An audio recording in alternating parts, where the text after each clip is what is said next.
Test, test, test, test. There we go. It is on, right? All right. Here we go. Okay, good morning, Bassett community.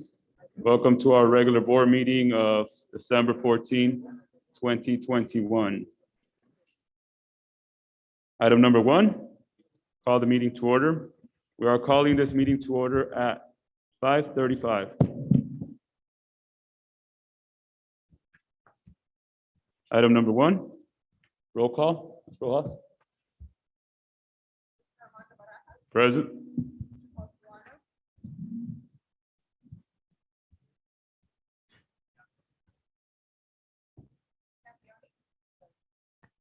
Here.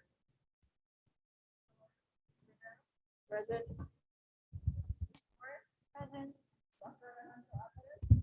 Present.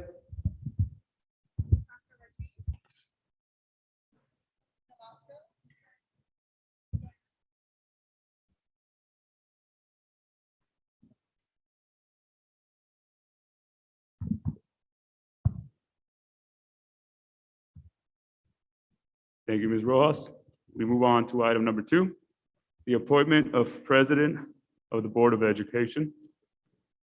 Mr. President, I'd like to open the motion. Go ahead, Ms. Flores. Excuse me? Go ahead, Ms. Flores. Okay, I would like to motion for Armando Barajas for President of the Board of Education. Thank you. I will second that.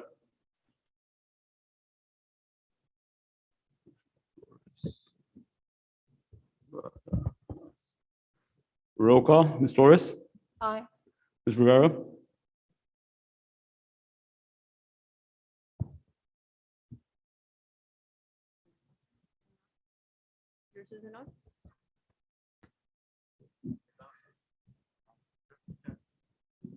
Mic check, mic check. there we go. No. Ms. Tanzioni, Aye. Mr. Solano? No. And aye, motion carries. Item number 3, appoint as Vice President of the Board of Education. I would like to open a motion to appoint Ms. Tanzioni as Vice President of the Board of Education. I'll second it. I'll second. Ms. Flores. Roll call, Ms. Flores, Aye. Ms. Rivera, No. Ms. Tanzioni, Aye. Mr. Solano, and aye. Motion carries. 4-1. Item number 4, appoint a clerk to the Board of Education. I would like to motion to appoint Ms. Flores as the clerk of the Board of Education. I'll second. Ms. Flores. Thank you. Roll call, Ms. Flores, Aye. Ms. Rivera, Aye. Ms. Tanzioni, Aye. Mr. Solano, and aye. Ms. Flores, motion carries 5-0. Thank you. Item number 5, approve agenda of regular board meeting of December 14, 2021, with 2 corrections. One on the consent calendar, item number 26, the approval of routine personnel action as listed on the attachment. Obishan Amy, 2,500 stipend per semester. So it'll be September 1st, August 10, 2021 to December 17, 2022. And so in the second semester would be January 10, 2022 to June 3rd, 2022. And the second item, at this point, we're going to place, we're going to be moving to from consent item number 5 to a discussion item number 8. So consent item number 5 to discussion item number 8, which is. It's very hard to hear. There we go. So the consent item, number 5 is First Amendment to Superintendent's Contract. We're moving it from the consent calendar to a discussion and action item number 8. I'll make the motion with those changes. Thank you, Mr. Solano. So, and Ms. Tanzioni. Okay, roll call, Ms. Flores, Aye. Ms. Rivera. Okay, again, one more time, because it's very hard to hear you. So we are gonna, for consent calendar, item number 26, approval of routine personnel actions as listed on the attachment for Shan Amy, a 2,500 stipend per semester, semester 1, August 10, 2021 to December 17, 2022. Semester 2, January 10, 2022 to June 3rd, 2022. That's the first item. The second item, we are moving from consent item number 5, the consent item number 5 to discussion item number 8.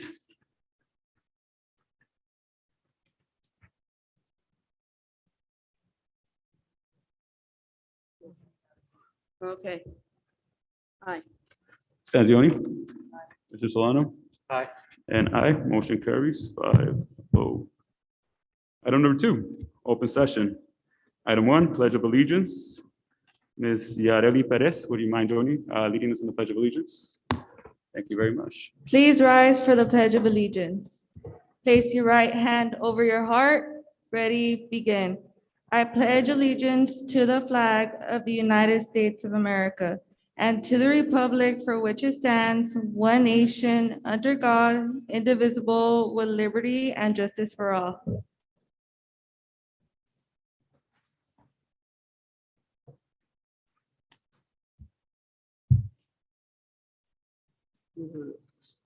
Thank you, Ms. Perez. Item number 2, Student Board Representative Report. Ms. Yareli Perez, ASB President. Good afternoon. Our announcements for Edgewood Academy. Edgewood Academy has begun its engineering and coding program this week. The program will introduce students to the world of engineering from ages kindergarten through 8th grade. Edgewood Academy has an upcoming positive behavior interventions program event for students in January. Students are excited and looking forward to the event. The student leadership team is now in full swing. The students are working hard on various school projects, spirit activities, and fundraising. Our announcements for Don Julian. Our middle school students are excited to see that they will soon have a locker room. Laminate flooring has been installed in 2 classrooms and the lockers are scheduled for installation over the winter break. Thank you. Middle school students are also busy taking their second benchmark in ELA and math. We look forward to sharing progress with the board soon. Finally, we will invite you to our holiday program this Friday, December 17th, starting at 8:30 a.m. Every one of our students has the opportunity to perform. Our students are taking the time to prepare their students for a wonderful performance and bring a little bit of cheer to our community. On behalf of all of us at Don Julian, happy holidays. Our announcements for Van Wyck. Our RTI program is going extremely well. Staff have worked very hard to bring this intervention to fruition here at Van Wyck. Students rotate twice a week for reading intervention support. We will be entering cycle 2 when we return from winter break. Teachers in grades 1 through 5 were able to get together to review data and plan during the school day for this next cycle. We look forward to continuing to support our students' needs and improve their learning outcomes. The Mariachi Club is going strong every Wednesday with about 24 students learning how to play the violin, guitar, vihuela, and trumpet. Van Wyck's Puppetry Club have been practicing for about 4 weeks and are learning to craft of being a puppeteer. We look forward to their first performance this school year on Friday, December 17th. Our 5th graders will also be singing Christmas carols in between performances. Performances will occur on a rotating schedule as student comes for lunch. The Van Wyck family would like to wish everyone happy holidays. We wish you all health, strength, and prosperity this coming year. Our announcements for Bassett High School. I would like to start off our announcements by thanking our club members for hosting a successful winter break festival for our elementary students. We appreciate you all putting a smile on their faces. Esports went on to defeat C-Box last Monday. They ended up winning 3-2 after a hard-fought battle and an exceptional season. We congratulate you both and thank you all for coming together to give us a great first season of esports at Bassett.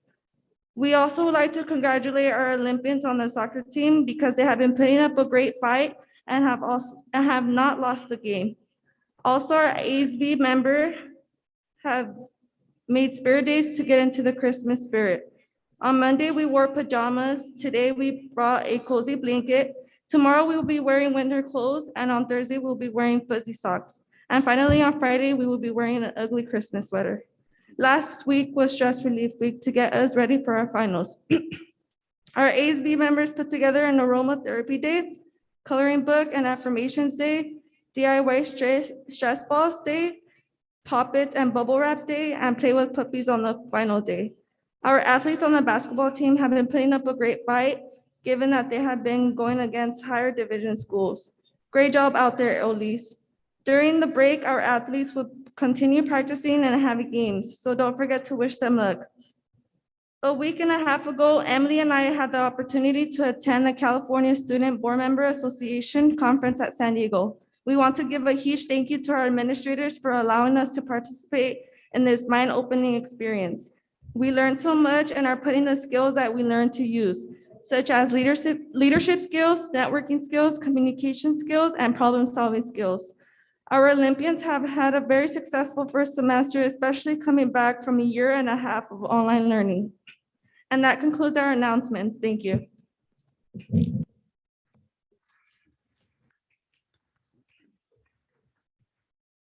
Thank you, Ms. Perez. Item number 3, public comments related to closed session items. This is the appropriate point in the agenda for those present to speak with regards to any closed session items on the agenda. Only topics specific to the actual closed session items will be heard at this time. Topics which do not address closed session items will be heard during the open session comments.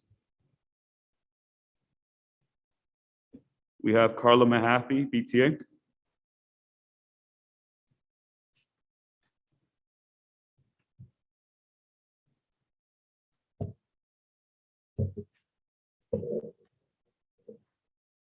Good evening, Superintendent Alvarez, Cabinet, and the Board of Education.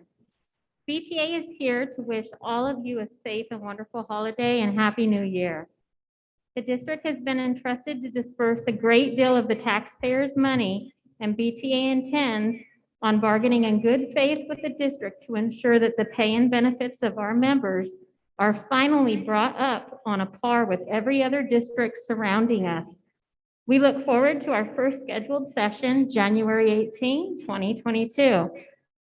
So again, happy holidays from all of us to all of you, as we all deserve a prosperous new year. And we have several holiday cards for the board and cabinet. Thank you.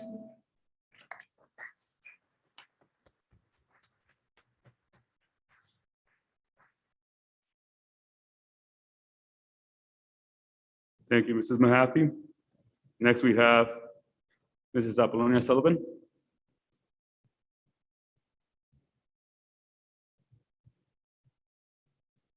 Good evening, community, and good evening, good teachers that don't abuse children. I appreciate you. During closed session, I guess you discuss and bargain with teachers, salaries, retirement, and things that I'm a union, and I understand how important that is. When you retire, your husband dies.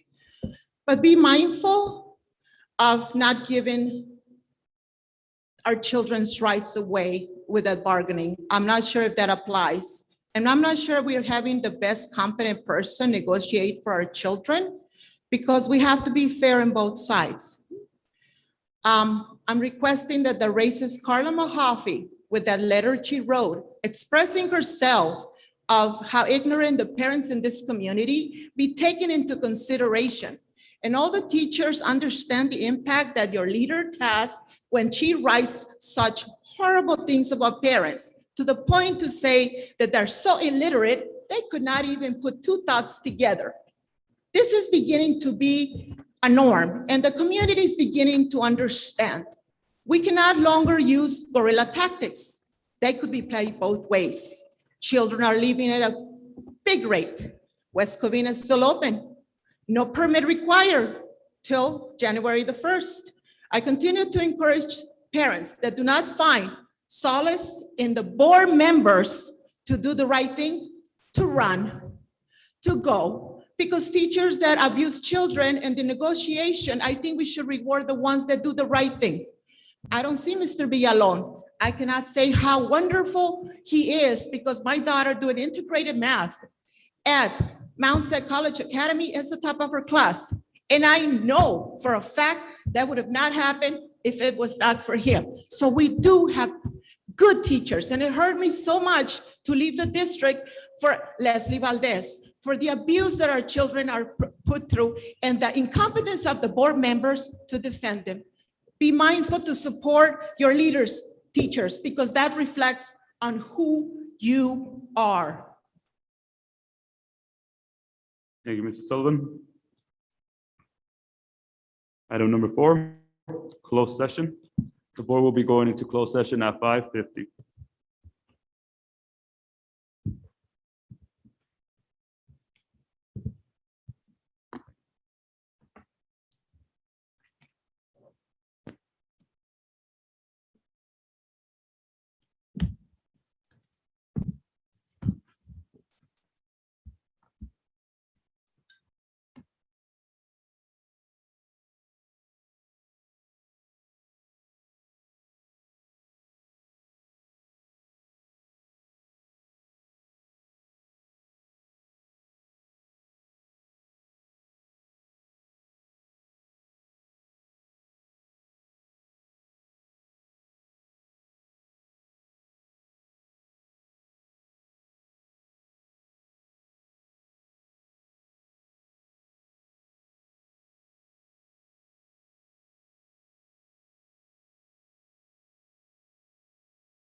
Okay, here we go. Item number 5, reconvene to open session. We're reconvening at 6:24.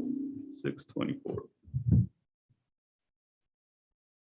Item number 1, report of action taken in closed session. There was no action taken in closed session. Item number 6, staff presentation information. Item 1, school site data presentation.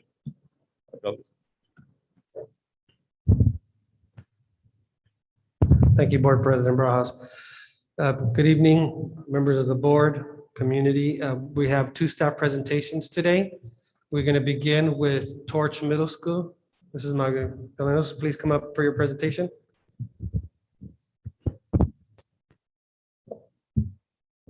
Can you hear me? Okay.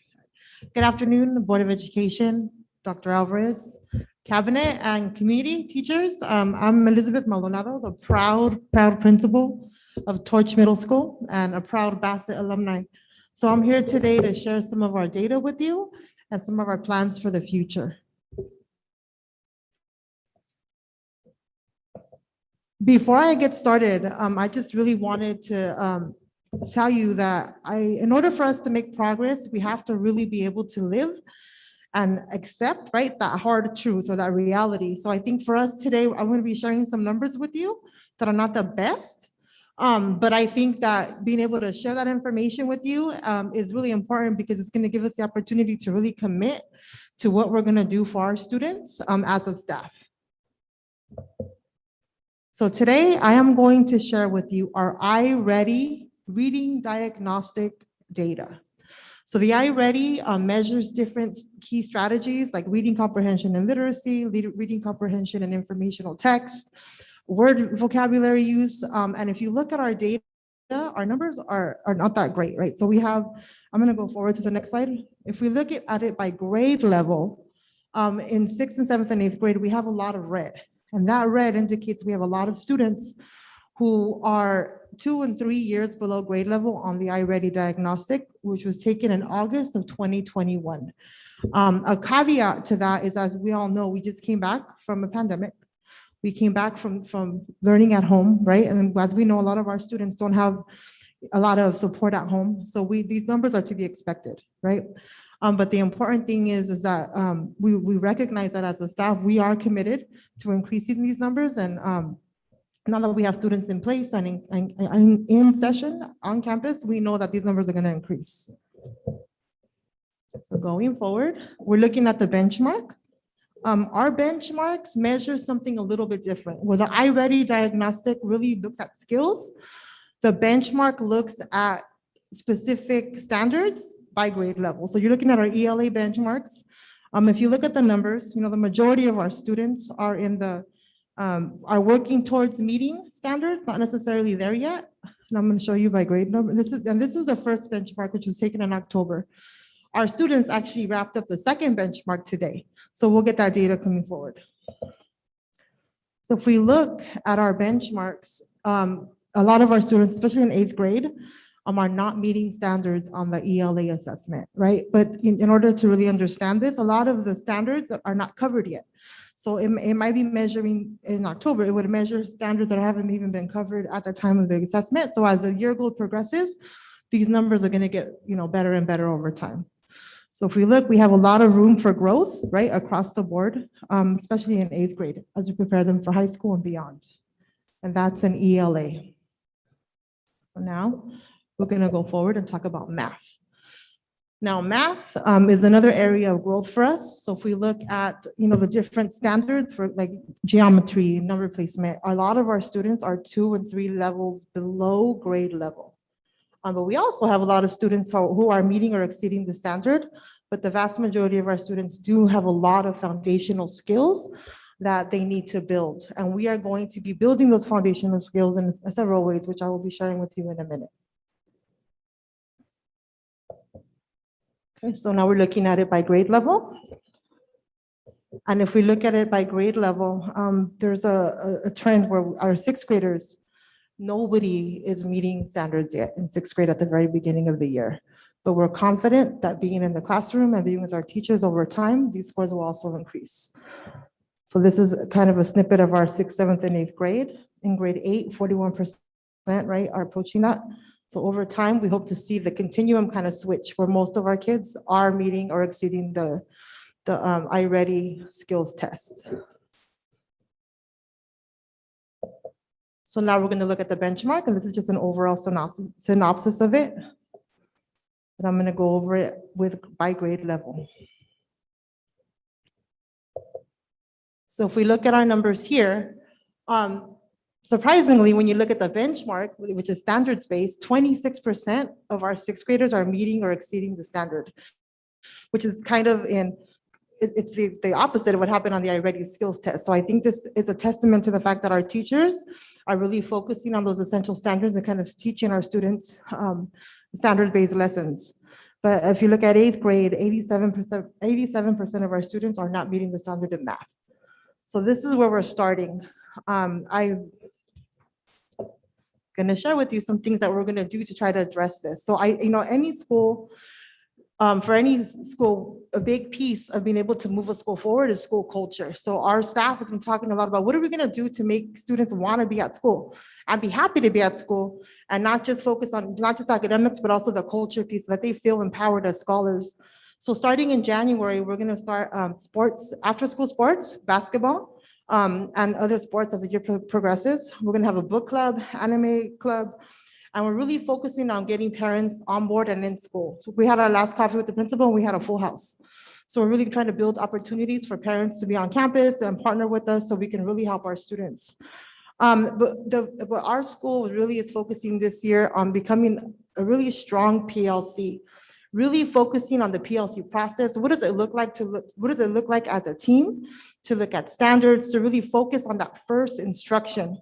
So we've been meeting with the instructional leadership team, with Dr. Cruz, someone that we're consulting with, to really work on the essential standards, common formative assessments, pacing, instructional practices, and really focusing on our RTI period. Every student at Torch has 30 minutes of RTI in the morning, which is a great investment in our students, because we can look at standards, see who's not meeting a standard, and really intervene and provide more support.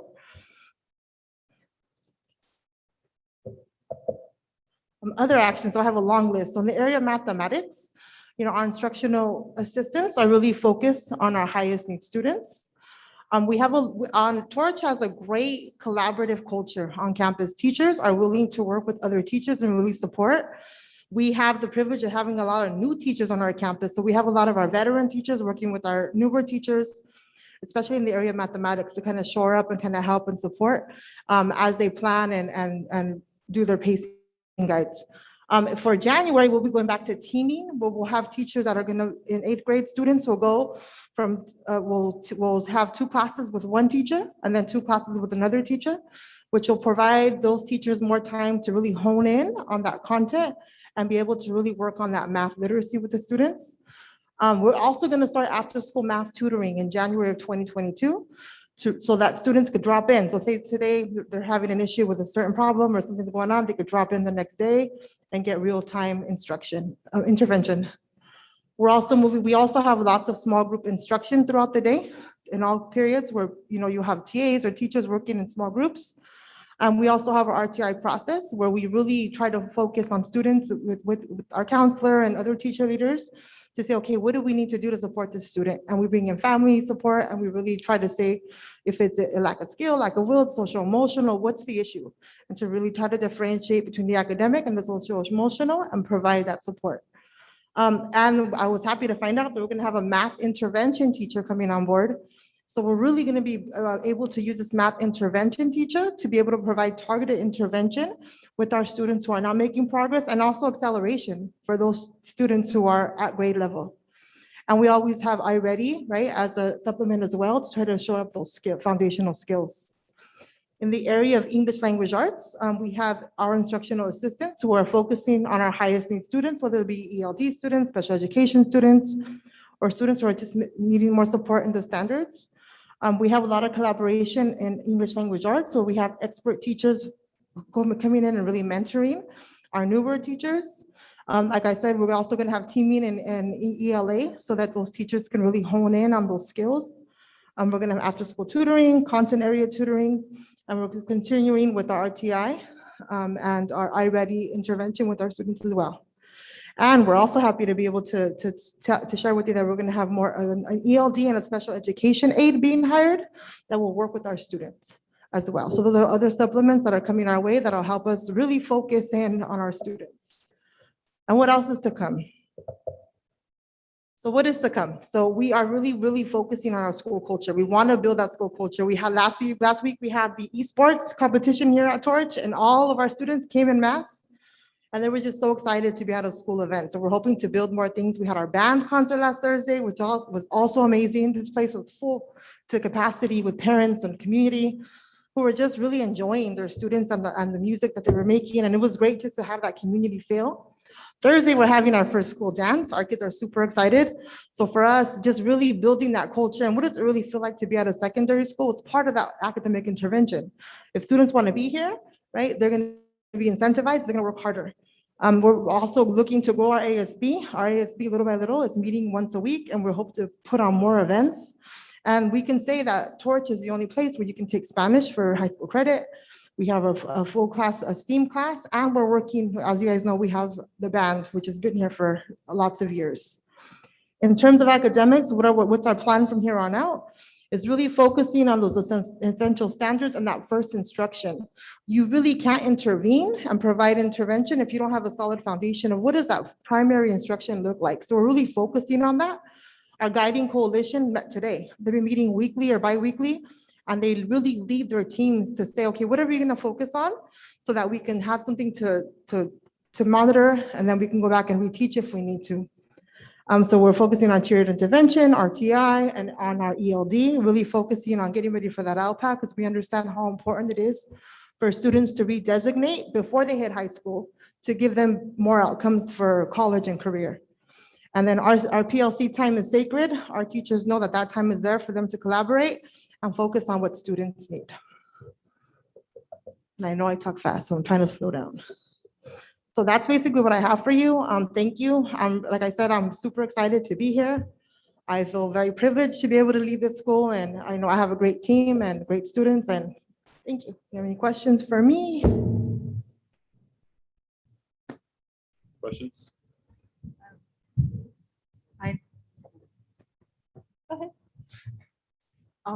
Does your student body utilize the free tutoring that we offer, that program? What was the name of it? Paper. It's a paper. Is that the free tutoring program? Yes. And that they can call anytime, 24 hours a day? Yeah, students are aware of it. Yes, they are. Excellent. So, and our goal for January is to have students be able to go to their teacher, because the teacher knows the standards and will be able to provide that structured intervention one-on-one. So it'll be in addition to. As long as they know they can go to it. Absolutely, they know, yes. That they can go on weekends, they can go after they take care of little brothers and sisters at home and whatever they have to do. Got it. Thank you. Thank you for the presentation. Well, thank you. Any other questions? Not so much a question, but thank you so much for putting this together. This is a great plan. I really love the goals that you have set to, increase the academic achievement. I'm a very big sports fan. Everybody knows that.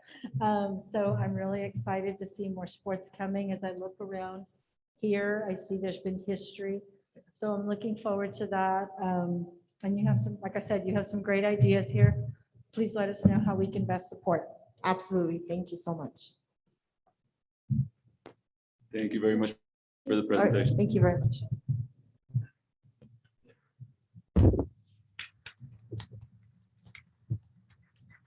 Thank you, Mrs. Maldonado. Appreciate it.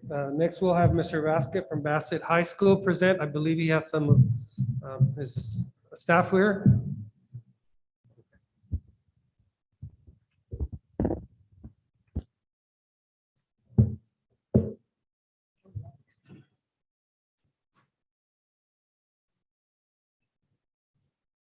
Good evening. Good evening, Dr. Alvarez, members of the cabinet, school board members, teachers, students, and our great Bassett community. My name is Hector Vasquez, and I'm the proud principal of Bassett High School. As the leader of Bassett High School, I would like to thank you personally, board and Superintendent Alvarez, for everything that you have provided for us this first semester. Today, I brought a group of leaders. It has been my intent since I got here to create shared leadership.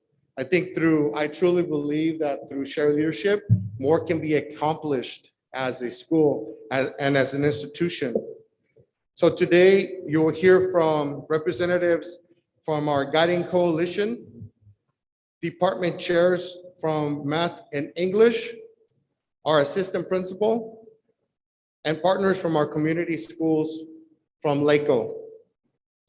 Without further ado, we will start with first group.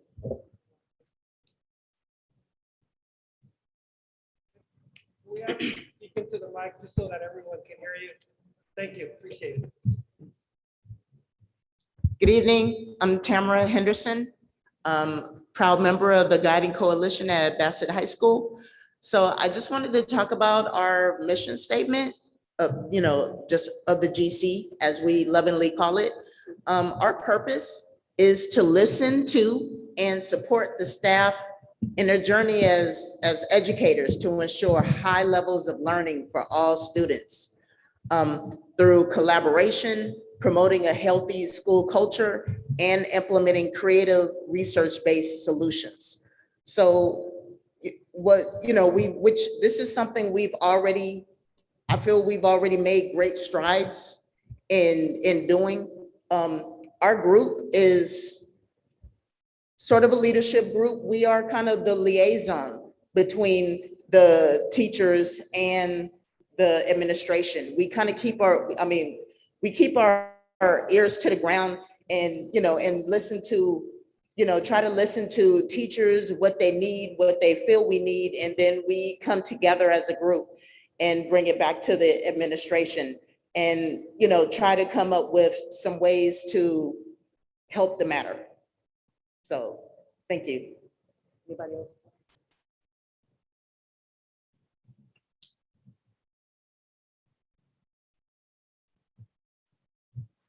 Good evening. My name is Tanya Neri. I'm the department chair of the English department. I'm going to share with you some benchmark data for quarter 1, which was taken in October of 2021. As Ms. Maldonado was saying, that our numbers maybe they don't look good for now, but let's keep in mind that this is right after coming back from distance learning. This was first quarter. The average score for 9th graders for us for our first quarter benchmark was 34%, 10th grade was 53%, 11th grade was 39%, and 12th grade was 35%. But we have been focusing, at least the first few weeks, we were also focusing on social emotional learning along with academics also. But now that we've been focusing on our next steps, looked at, we looked at the results during our PLTs and our common prep period, each English teacher, each grade level. Both teachers have the common preps, so we meet once a week to look at data, plan lessons, formative assessments and interventions so that the lower grades can be prepared also. So we've been doing that. This week, we are taking our benchmark exams for semester 1, and I just met with our teachers during lunch today, and we were saying how the numbers were looking a lot better in semester for the second quarter than they were for first quarter, which is our goal anyway. Also, when we come back in January, we're going to hit the ground running. We're only going to have 4 months until SBAC. And so our juniors are going to be taking the interim comprehensive assessments when we come back from break. That Tuesday, we come back from break. The juniors will take the ICA with an ELA teacher during a 4-hour block. And this will be for 2 days, 1 day for the computer adaptive test and 1 day for the performance task. And then the next week, all ELA and special education teachers will then score the constructed responses and the performance task essays. And then the next day, the grade 11 teachers will then determine which standards we really need to focus on for the next 4 months and plan the lessons and formative assessments. So we think about the 5, let's say the 5 lowest standards, and we focus on those. So for 2 weeks, we're going to focus on standard number 1, and then we give them a quiz. Next, we're going to focus on standard number 2, and then we give them a quiz. Of course, if they don't get it, then we do our interventions. And so that's what we, and I want to thank Mr. Vasquez for being very, very supportive about that. He's been very supportive, and we've been doing this actually for the past 3 years, and each year our scores have really improved from January to April. So we know that this will work. So thank you very much.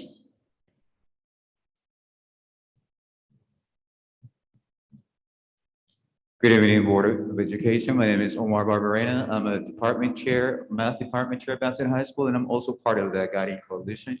I'm here to share a little bit of what we're doing in the math department and some of the results for our Q1 benchmark. As you can see from the slides that have been shared, similar to what has been expressed with the previous presenters, we can see that there's work where we still need to do in the math department, but we are here to share that we have been working pretty diligently based on support that we're getting from our administrators and also from the district. One of the things that you should be aware of as you look at this course is that we came in this year after being online last year. We came in planning on that there would be a transition from whatever students were doing at home last year to what they were coming in with, what skills they might be coming in. So we plan accordingly, and you can see some of the progress of the things that we have planned. Compared to previous years, that data is not shown here, but we're seeing a little bit of progress in terms of the performance of how students scored in benchmark 1, especially when it comes to integrated math 1. We are seeing some progress. One of the things that has happened at the high school this year that has helped in some of that progress is that the master schedule for our classes, we were allowed to have a common prep period. All of the math teachers have a common prep period during 6th period. So every week, since the year started, we're meeting at least once a week, every week, where we discuss, especially for the Math 1 course. The Math 1 class, for those of you that are not aware, is the first math in the sequence, in our math sequence at the high school. And here's where we see students coming in at very different levels. Some of them enrolling into Math 1, but they are sometimes 2 or 3 years behind from the standards that we teach at Math 1.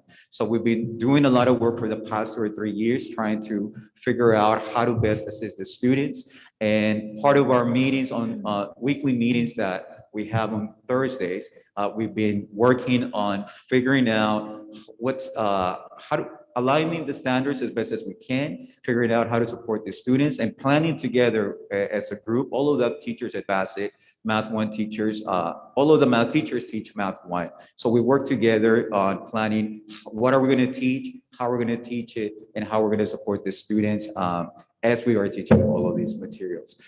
We've been working on Math 1 for a few years now. We feel that we have an adequate plan in assisting the students, and now we're also transitioning into the other classes that feed from Math 1, Math 2, and Math 3. As you can see on this slide, Math 2, the integrated Math 2 section, you can see that has the biggest orange, yellow section on there, which is the largest number of students who did not meet the standards at this time for that. So we're actually already transitioning from the work that we've been doing with the Math 1 classes. Now we're also starting to discuss and helping the math teachers complete a similar set of steps so that we can assist the Math 2 students in that way that we're trying to assist the Math 1 students at the moment. You can see other things yourself on there, but I wanted to point out one last thing before I start concluding. At the very beginning of this slide, or towards my left, there's the Math Foundations class, and the Math Foundations class is something that we started this year because as far as I have been working at Bassett, there has been a need of the type of students that I mentioned earlier who are coming in at least 2 or 3 years behind, and many of them not experiencing success. And because they were not experiencing success in the first class that they were taking, becoming discouraged, and then and that set them up for more lack of success in later years. And with the support of our administration and the district support, we were able to finally open this class that we have been requesting for a few years. And we are servicing those students who we know and we have seen over the years who come into the high school about 2 or 3 years behind, and now they're getting a proper support. And the expectation is that once the students complete this course, when they start Math 1 next year, they'll be able to show more success than other students in the past who did not have this opportunity, and our students are not having that opportunity. So that's a little bit about our math, and feel free to ask any questions at the end or now if you have any questions. Thank you.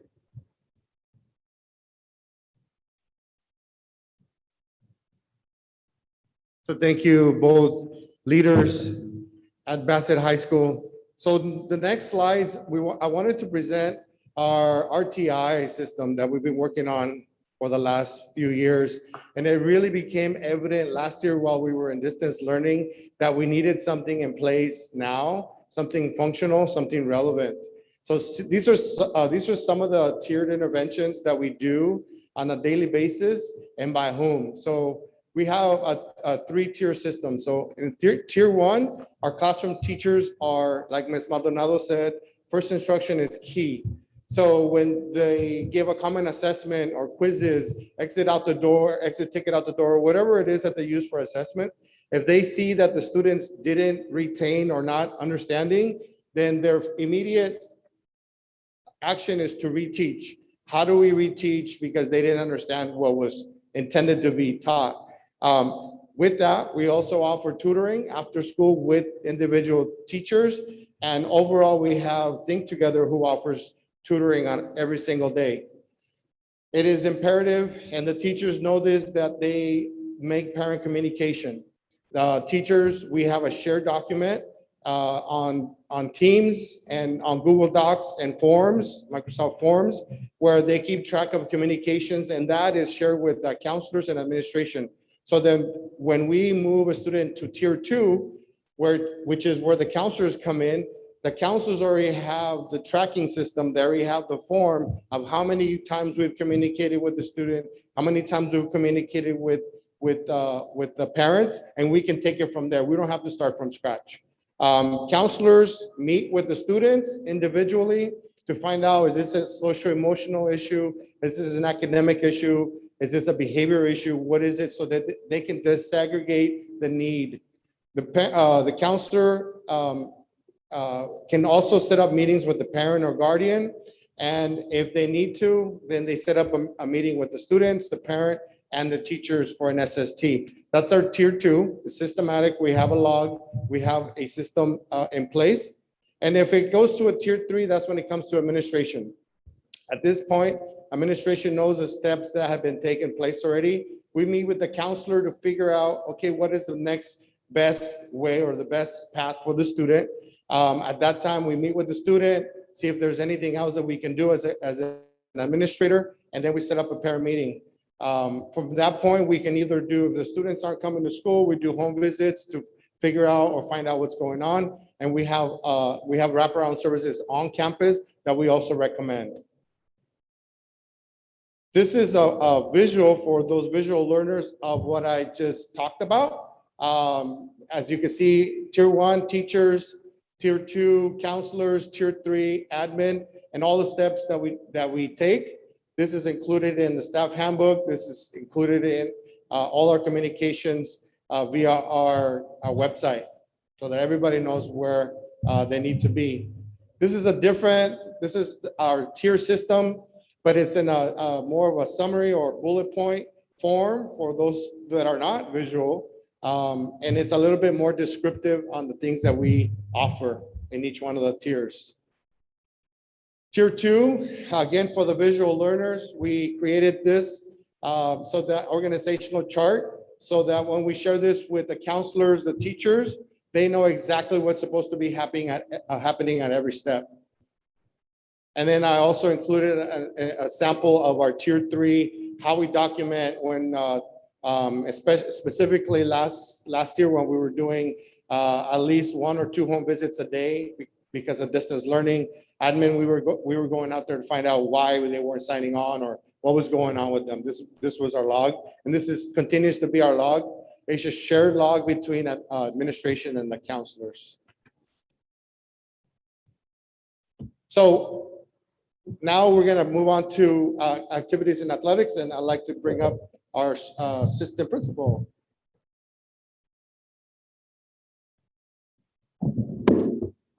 Good evening. Board of Education Superintendent Dr. Alvarez, Cabinet and guests. My name is Jim Marianas. I'm the assistant principal at Bassett High School, overseeing athletics and activities. And I wanted to update you tonight on some of our athletics and activities. First of all, we very much would like to thank you for fitting all of our student athletes with brand new Nike uniforms. All of our students, if you've been to any of our games, and for the most part, we have all the uniforms in, brand new Nike uniforms. Our students are very fortunate, and our athletic programs look first class. So thank you very much for that. We would also like to thank you for the resurfacing of our gym floor, which is set to happen next week. If you've been in our gym, you know, it needs to be done, and we're very, very fortunate that that's going to be happening next over the break, and looking forward to that again in support of our student and our student athletes. We did just finish off the fall season on a very positive note. 4 of our 5 competing teams ended up winning the Miramonte League Championship. And here are some of the highlights. Girls tennis finished with an overall record of 3-8, but they had a roster of 13 student athletes, and 11 of which were brand new to the sport of tennis, had never played before. So it's super encouraging to see our coach build that program and have those girls out for the remainder of the season. We also did have 2 young ladies earn academic all-league honors, Dulce Bravo Barbosa and Magdalena Sote. So that was excellent from those brand new student athletes. Girls volleyball was the Miramonte champion. They finished with an overall record of 15-10, 9-1 in league. They went on to the second round of the playoffs, where they lost a tough second round match in Moreno Valley. We had the Miramonte League Most Valuable Player, Emily Anaya, and we also had 4 first team all league young ladies, including our wonderful ASB president, Yareli Perez. Our boys cross country team, also a Miramonte League champion, finished the season 10-0 with a perfect record, went on to the CIF Southern Sectional Divisional Prelims, where they participated against some really tough competition. They had 1 academic all-league performer, Jonathan Garcia. They had the Miramonte League Most Valuable Runner, Eli Hernandez, and then 2 other first team members, Daniel Cerna and Jonathan Garcia. Our girls cross-country team finished the season also as Miramonte League co-champs with, excuse me, with an 8-2 record. They also went on to the CIF Southern Section Divisional Prelims and had 2 members place on the Academic All-League, Jolie Marquez and Eloque Victoria. Also had 4 first team members that were first team all-league Miramonte for girls cross country. Our football team, also a Miramonte League champion with an overall record of 5-5. The team got stronger as the year went on. They finished 4-1 in league and went on in the first round of the playoffs and lost a tough first round game, 30-28 in the last 20 seconds of the game. But we also had our the Miramonte League Lineman of the Year, Daniel Soto, who some of you may be watching him play on Saturdays and Sundays this year. He's that good. As well as Josh Carrillo was named the Defensive Player of the Year in the league. And they had 7 first-team All-League participants in football. So again, we're so extremely proud of our fall sports. Overall, we had 4 league champions, 2 league MVPs, 1 lineman of the year, 1 defensive player of the year, 5 student athletes named academic all-league, and 17 first-team all-league student athletes. So we want to congratulate them and please give them a round of applause.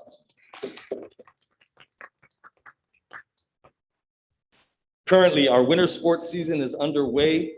We are competing in both boys and girls soccer, boys and girls basketball, and wrestling. Those are our 5 sports that just got underway, probably around the middle or early November. We will start league right after the Christmas break, that first week in January, where we'll start competing in the Miramonte League. And then they will compete through the month of about February, mid-February.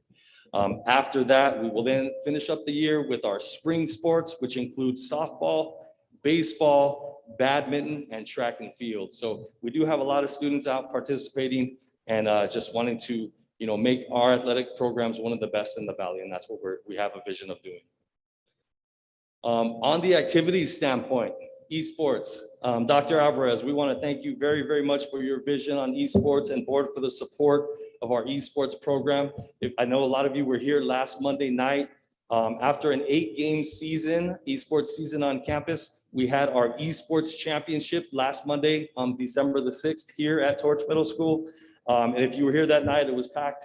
There was quite a number of students, not just from Bassett High School, but also from Torch Middle School, which was great to see the excitement on their young faces and want to be able to participate in that. So that's something that not a lot of school districts have. We are very, very fortunate to have that here. And again, thank you so much for that opportunity for our students. I'm extremely thankful for the opportunity to work in athletics and activities and to work with our amazing ASB, our Associated Student Body, and our band, our cheer, and all of our programs throughout the school year. We have multiple events that are going on, including Spirit Week this week in ASB, band concerts and parades. Last week, our band and our cheer participated in the Chips Toys for Tots over at the West Covina Mall, which was fantastic. We had that winter festival I believe it was last Thursday for our elementary school students, and we had a very good turnout. So our young students, our young students at Bassett High School are really doing a fantastic job of being involved and engaging in multiple ways on campus. So on behalf of the students and the staff and the coaches at Bassett High School, we very much would like to thank you again for all of your support.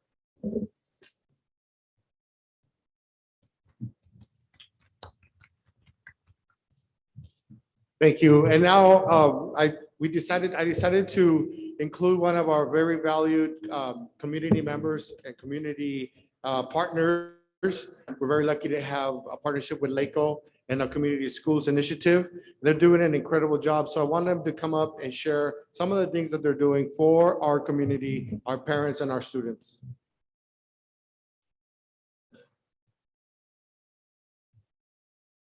Good evening. My name is Estela Peregrina, and I am honored to be here tonight. I'm also a former, or I should say once an Olympian, always an Olympian. I graduated a while back, and so it's good to be back. And actually, Mr. Watanabe was my principal when I was in 5th grade. So it's good to be back. So community schools. Under the leadership of Dr. Deborah Duardo, the Los Angeles County Superintendent of Schools, started an initiative and 15 schools were identified based on need to be a part of the Community Schools Initiative. And under the Community Schools Initiative, there are 4 pillars that we stand by. We have integrated student supports, expanded and enriched learning, learning time and opportunities, active family and community engagement, collaborative leadership, and practices. So what does this transformation look like at Bassett High School? If we can move on to the next, this is the slide right here. This is how it all makes sense. So it's not a program, it's a place, it's a hub, it's embedded and it's woven into the fabric of Bassett High School with multiple layers of support. So what my counterpart and I do, housed there at Bassett High School, is we work together collectively in every area of the pillars I just explained. So this is what it looks like. So we partner up with community partners. And as you can see, health and wellness, we have Pacific Clinics, Foothill, Margaret's Place, the Wellness Center, we have parent workshops. In the academic support, we have Credit Recovery, Think Together, the Bassett High School counselors. We have the Burke, as the students named it. And in our advisory committee, we have these community partners, but we also have students sitting on this advisory committee, which is an added piece out of the 15 schools. We're the only ones that have student representation and voice. So we do have student leaders from ASB, student leaders from Margaret's Place that sit in every 4 to 6 weeks, and we meet to see what are the needs at Bassett High School and how can we address those needs. So we do look at data, and that is how we come up with projects and events that we do for our student community. So we want to be the place, the hub where students can come for any of their needs, whether it's food insecurity, whether it's need into filling out paperwork for Medi-Cal, whether they need vision, dental support, whatever it is, students can come to the school and get that support. So we work with the Guiding Coalition, we work with different stakeholder groups, and in all of this, presenting the data, and it's amazing to see students participate and see, wow, those are the needs at our school, and I can participate and help and be part of the bigger conversation of what it is that they need. If we can move to the next slide, please. So what we found is, how do students know we exist? So we're in room 102, but sometimes students don't know where to go or how to ask for help. So we created this QR code so that any student, parent, or staff member can refer. So they're able to just answer three questions: their name, what is your need, and how can we help? So that we have that equity and access, right? Because sometimes students don't know where to go, even though they know who their counselor is. Sometimes they don't know how to say, you know, my parents are struggling and we need some help. So we want to make sure that students know that we're here to help and we're here to support them every step of the way. And this is the best way to gather that data, and we can see, there are the needs, and that's how we're going to support them. These are in every classroom, there are in every office, and anyone can use it, whether it's a student or a parent or a staff member, to say, you know, I've noticed that this student is sleeping in class. I don't know what's going on. And so it's very user friendly, and we're able to reach out and make sure that they have that access. And these are the type of supports that they have. I'm so sorry, Mr. Vasquez, I keep going back and forth. These are the types of supports that we offer. And now I'm going to call up my counterpart, an educational community worker, Marilena Ojeda, to talk about some of the great things that we've been doing. Hi, so I'm Marilena Ojeda. I'm the educational community worker. And we just want to say a big thank you to Mr. Candelaria, Mr. Vasquez, everybody that helped support it. We had a sweater weather wellness event not that long ago, and we were able to get donations from the community, from staff, from organizations, and we were able to provide 15 families with a shopping experience in our room. And also we had 4 different organizations that came to have outreach tables for them and help support them as well. Next slide, thank you. So as the educational community worker, one of our main goals is just parent engagement and supporting them with access to the resources that are out there. So one of our big things is providing social media, like helping them with social media updates and the school website, the district website, teaching them how to navigate all of those resources that are available for them and their families. We also create a monthly events newsletter where we provide the resources at a click, easy access for them, a click away. We're also focusing on technology support. So we're going to have our first technology support workshop tomorrow. We have 15 parents that have been registered for that, and we're excited to continue to support providing resources and the one-on-one support for them. Thank you. Thank you, Marilena. And here's some testimonials as I was sharing with the parents at the school site council the other day about our presentation. They volunteered. So here's two testimonials, two moms who have used the services that we provide. Very kind words in Spanish. The parents were more than appreciative. Love the ladies in room 102. They know the process. Now they come in the front, they check in, and they say, we're gonna go see Marilena, or we're gonna go see Estela, and they know the process. So we're very, very thankful to have them at Bassett High School. And in closing, I know my partner at Torch. We worked together before. I know her. So all our alignment, all our vertical alignment from the middle school, at least from Torch to us, is going to even be stronger. We've already partnered up on our Spanish teachers are going to be working together in January to align the Spanish language that we have shared between us. Our math department and Torch math department have been working together for at least 2 years now with Mr. Rabarena. Our English department is gonna also be working with the English department at Torch. Ms. Maldonado, I'm just giving you the heads up right there. But I'm super excited to have her here. Again, we worked together before, and I look forward to continuing the partnership. So at this time, I know that we presented lengthy, but we wanted to make sure that we did a good presentation for you guys, or at least a thorough presentation. So at this point, if there are any questions, we're happy to take those.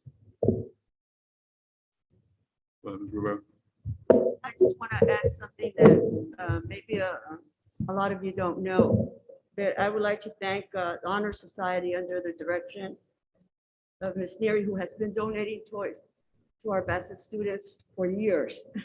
This not has been last year or the year before, but since she's been here, she has been donating toys to our students. So our students have been getting toys for Christmas. Thank you.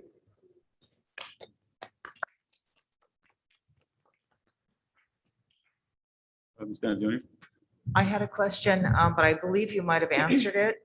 Completely agree with the community schools initiative. And I thank you for everything you're doing.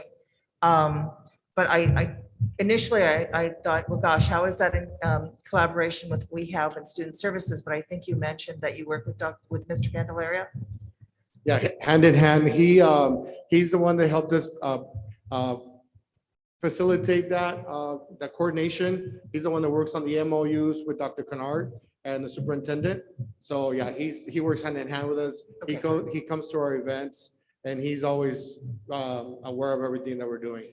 I know you presented your scores, and all of our scores are abysmal, and we all know why. And it's going to take a very long time to get our kids to be mentally healthy again, because they're still going through the pandemic. There's still a lot of emotionality. And when somebody said, I think it was maybe possibly Ms. Henderson that said we were focused on SEL. Great, keep doing it. Because the focus on ESL is going to be the most critical thing right now before we even get back to what the A says and how do you spell cat. We've got to get them okay. We deal with it. As a teacher, I deal with it every day. We see it on our site, and I'm so glad that we have the Community Schools Initiative, that we have the Guiding Coalition that's listening and that's sharing. I'm just really, I think that takes the place of so much of those scores. I think what you're doing is way better. The activities, and I'll mention it in my open comments, but thank you. You're very welcome. And thank you, board, and thank you, Dr. Alvarez and the cabinet for your support, because we started SEL training last year with capturing kids' hearts. So we were already into our second year. And one of the first things, actually the first thing that all of our teachers were expected to do this year were create classroom norms. And actually the norms they're not called norms or social contracts. So every single teacher in every single period work with their students to figure out what are the expectations for this period 1 English 9, and then they all got to be part of it. They all contributed, they all signed the contract, and those contracts are up on the walls on every single classroom. So from day 1 and day 2, everybody knew that social emotional learning was our focus, and it's continued through our work with the Capturing Kids' Hearts. And So, continue it. yeah, thank Continue you it all for, you thank can. you for allowing us, providing us that program. Doris? So thank you to all of you for coming out and supporting and sharing with us all this information.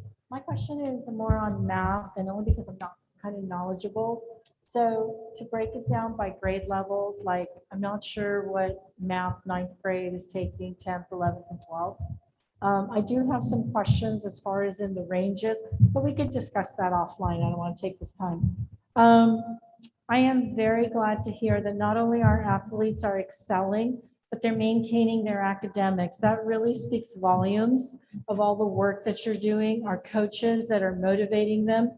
So that's really good. And I am so excited about the collaboration between our high school, our middle school and our high school. I know that this will create great things coming. I'm very much looking forward to spring sports. I'm a big soccer fan, okay? But I look at all the sports. So yes, thank you again. And as I said to Ms. Maldonado, please let us know how we could best support. And I really appreciate you all coming out this evening to share. Yeah, thank you for your support for athletics. One of the things that we just partner up with Think Together. Think Together provides tutoring for our students after school, but I've been working with Think Together lead at the high school, and starting when we come back in this in January, every 6th period, they're going to provide a member for me for the school so that we can have the library open for our athletes who are off season, and they can go in there and complete work on their computers, and they're going to provide tutoring. So again, I'm always trying to use all our partners at the school site, and that's just another way I'm bringing Think Together in early as part of their hours, and they're going to be providing that service for our athletes who are off season and really, you know, need to be concentrating on their academics, or they're in season and they're falling behind in their academics. They can go there instead of that first part of practice and get those grades up. So, but thank you for your support. Don't forget that Wednesday activity. That's an SEL drama group. Yes. Thank you very much. It's growing. Yeah, and thank you I think very it much. Provides a need, so. Ms. Stanzioni, thank you very much for your willingness and you know, donating your time to be with our group. And I had such a great time the day that I stopped by and saw how excited the students were to be with you and interact with you. And the number, we had a large We had a number of good group, students and it's that gonna are grow. interested. Yeah, now that we've got those sports winners out of the way, I think it's gonna Yeah. grow, but come back, you can get a part in our next adventure. Yeah, I'm looking forward to what you're going to do with that group. Thank you for, again, being there for our students. Will you be having winter formal and prom this year? Yes, we'll be having prom for sure. Winter formal, it'll be a modified winter formal. Most of the high schools now don't do winter formals, and it's more of a cost because of the cost. Because if you do a winter formal, you're expecting the students to go through the process of renting and buying dresses and renting a hall and all that. And then a few months later, you're doing it again for prom. So we'll do another dance, probably a winter dance, and I'm sure ASB is working on that. But we will have both of those activities for our students. And your senior day and everything coming back, all your senior activities will be coming back? Yes, we're working on all the senior activities to bring them back. Maybe a little bit of a modified still since we are in a pandemic, but we're definitely going to hold all the events that we've held in the past. Like I said, maybe a little bit modified. Well, thank you all for working together and having that guiding. That's a very good idea for the guiding coalition. It's a great way to everybody connect. Thank you. Thank you. Mr. Vasquez, you know, I do appreciate the holistic and comprehensive approach that you all took with your presentation, ensuring that we're also touching on the activities that are happening, the athletics, touching on the RTI tier systems, which I kind of experienced the last year with y'all. Community schools initiative, just bringing it all together and showing that, yes, we're here for the academics, but there's also a lot going on that motivates our kiddos, that makes them want to show up, that just this creates this place for them to want to be in. So we do appreciate that you're lighting some shining some light on that. So thank you very much for that. Could I say something in case you guys leave before our comments? I had the great pleasure of meeting one of your teachers that runs a fashion design class. And I'm looking forward to seeing what they do. I also have worked with, spoken with the band director. So excited to see what these two people can do along with the kids. I'm so excited by what you're starting to offer. And then I was told that there's a speech and debate club on Fridays. And I was hoping to get by there. Is the teacher here, by the way, that does that? No. Okay. You know, anything that you guys have going, let us know, because I'm sure one or two or all of us would love to come by, and whatever we could do to support that. It's all about getting the kids to school, and if they're happy and they're healthy and they feel like they're important, they're going to start applying themselves academically, but it's got to be that basic stuff first. Yes, thank you. Yeah, we could go on and on. I didn't even mention the clubs that we have on campus, tons of clubs. Ms. Henderson behind me has a sewing club. So I think she's gonna be creating some gowns or I'm not sure what, but her club funded themselves through fundraising. She purchased, I wanna say like something like 20 Singer sewing machines for her after school club. They're actually meeting after school and already making stuff. So there's tons of clubs on our campus. You know, like I said, we could go on a lot longer with all the things that we are offering. We didn't even touch on our discipline RTI. We've already implemented that. But I can tell you that I didn't need to bring it up because we haven't really needed it. We've had some discipline issues, but they've been very, very, very minor, and we've been able to handle them. And at this time, even though we do have a system, we have a systematic approach, we have not needed to put a lot of attention to it. All right, thank you very much. Thank you. Thank you very much.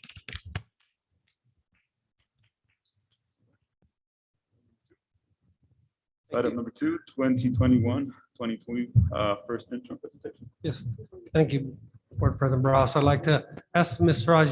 Rajiv to come up and present the first interim for the 21-22 school year. This is the presentation. The actual agenda item is on under consent.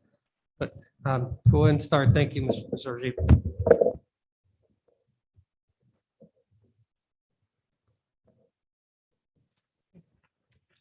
Good evening, Board President, Board members, Superintendent, and Bassett community. Before I begin first interim presentation, I would like to extend my heartfelt thanks to everyone in my team for the timely completion of this first interim report.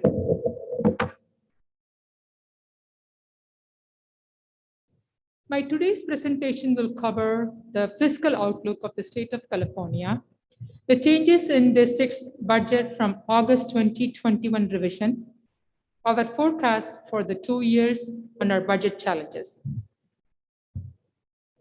Little bit about budget cycle, which is why fiscal services is busy year-round, constantly revising, monitoring the budget that's required by the state of California. If you look at this budget cycle, we are right now at the first interim state.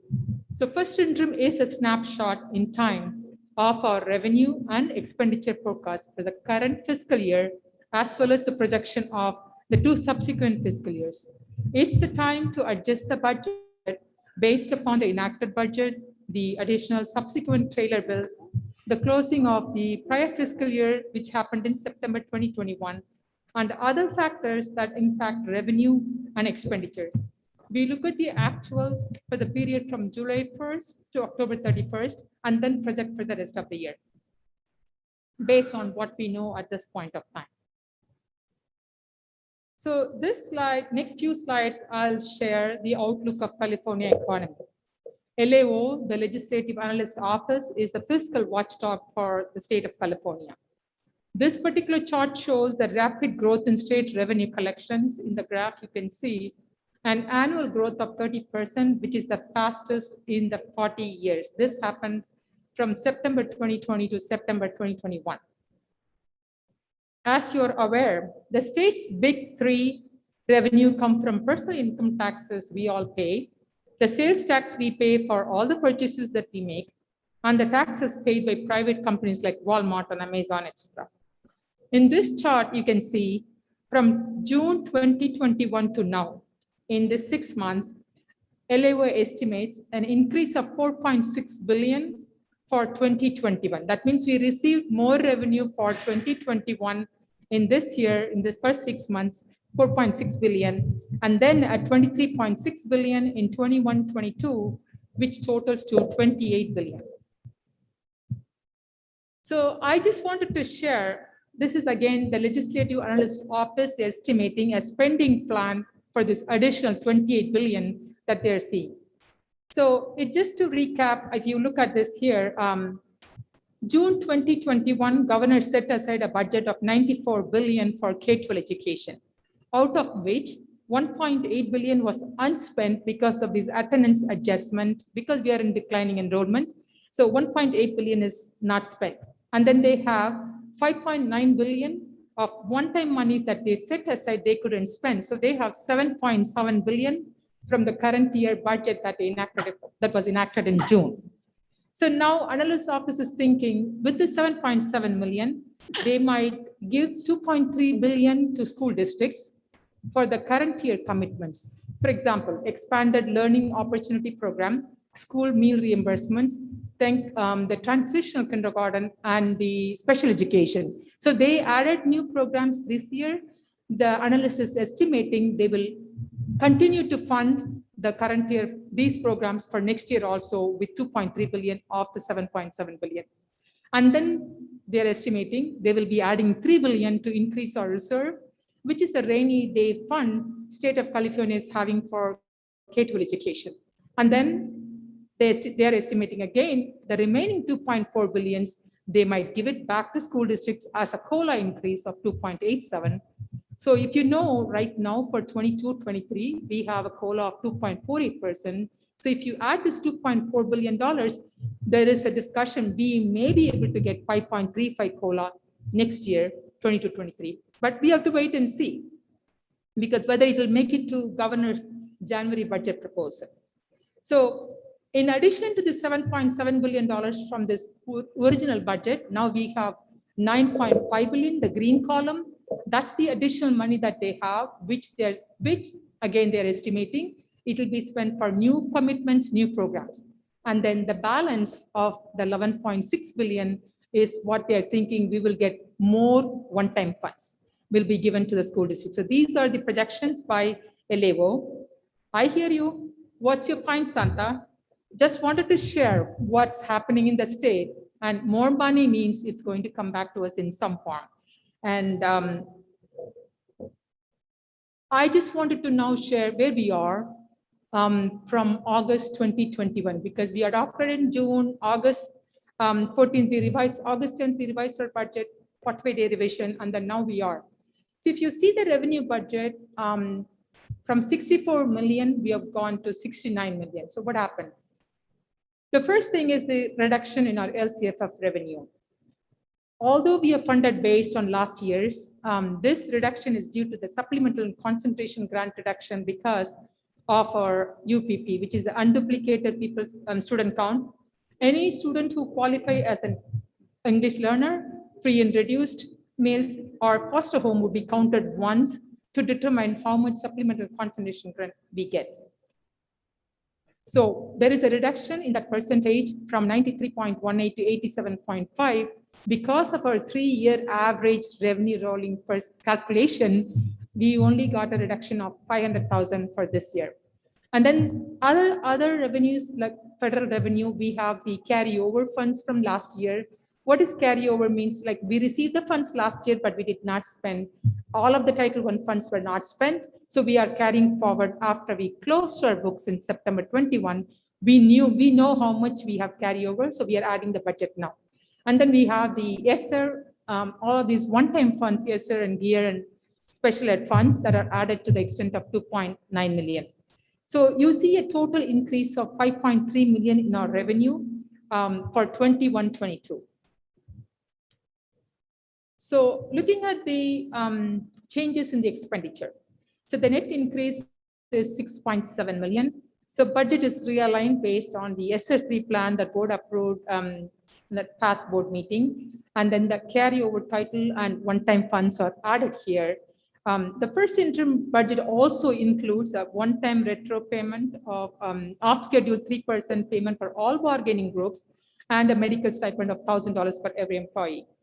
Under the in-person instruction grant, again, one-time funds. So if you see here, the main item that I wanted to share is the increase in capital budget of 6.4 million. So that's for district-wide HVAC and chiller replacement. We are using SR3 for this. At the bottom, you see increase in general fund contributions to routine repairs, maintenance. Why are we increasing it? Because the routine repair maintenance is a 3% of your total expenditures. When the total expenditures increase, we also increase the routine repairs maintenance budget. That's why. And special education, there is a reduction because we got an increase in some of the revenues from SELPA, so that's contribution is reduced, which is a good thing. So this is the summarized revenue and expenditure budget for general fund for the current year, which includes restricted and unrestricted resources. So wanted to show the column A represents the original budget the board adopted in June 2021. Then the column B, that's the budget which board approved in August. That's a 45-day revision budget. And then column C reflects the actual to date. What it means is what we have spent and what we have received from July 1st to October 31st. These are the actuals. The projected totals column D, that's the budget, the revised budget based on what we saw in changes in the revenue and the expenditures. And to highlight the important things here, I wanted to show is the total revenue, if you see 69 million, and then total expenditures are 68 million. Again, our revenue exceeds expenditure, which is what we want to see every year, right? So it's 1.3 million. This will increase our fund balance for 21-22. Moving along. So this is, I just wanted, before we move into our multi-year projections. So these are the assumptions we used in building our multi-year projections. If you see here, I just wanted to share the COLA is the same in the multi-year projection that you've done, the 5.07, 2.48, 3.11. We have no change in the COLA. The only increase is the mandated block grant went up a little, and lottery revenue went increased by $20 and ADA per ADA. And then the two important thing that I want to highlight is the other factors. If you see the CalPERS and CASTERS, they are the retirement, certificated retirement rate and the classified retirement rate, which went up from 16.92 to 19.1 and 22.91 to 26. So it's around 2 and 3% increase, which is reflected in our multi-year projections. So I tried to show the multi-year projections for the next 2 years, but the first year, if you see, you have 4 columns. I just wanted to highlight the one-time funds, the restricted one-time funds on the column 2, which will not be shown in the next 2 years because we don't know at this point of time. So we have all the one-time funds reflected on one column. We have budgeted 19 million. We are showing revenue and expenditures of 19.3 million. And then the restricted column that you see, the third column, is the ongoing restricted, like title funds, special ed, and all of that. And so this is a combined budget. So I would like to first share the first line, the LCF of sources. You see $41 million. It's reduced into 36.3 for the out 2 years. So I would like to share why the drop. So if you see here the enrollment, every year we are in the declining enrollments. What it says is when you are in the declining enrollment mode, you get funded based on your last year's ADA. So for example, let's look at 1920. You see the ADA, which is the average daily attendance. For 2019-20, you see there is 3,175 is our ADA. So we will be funded.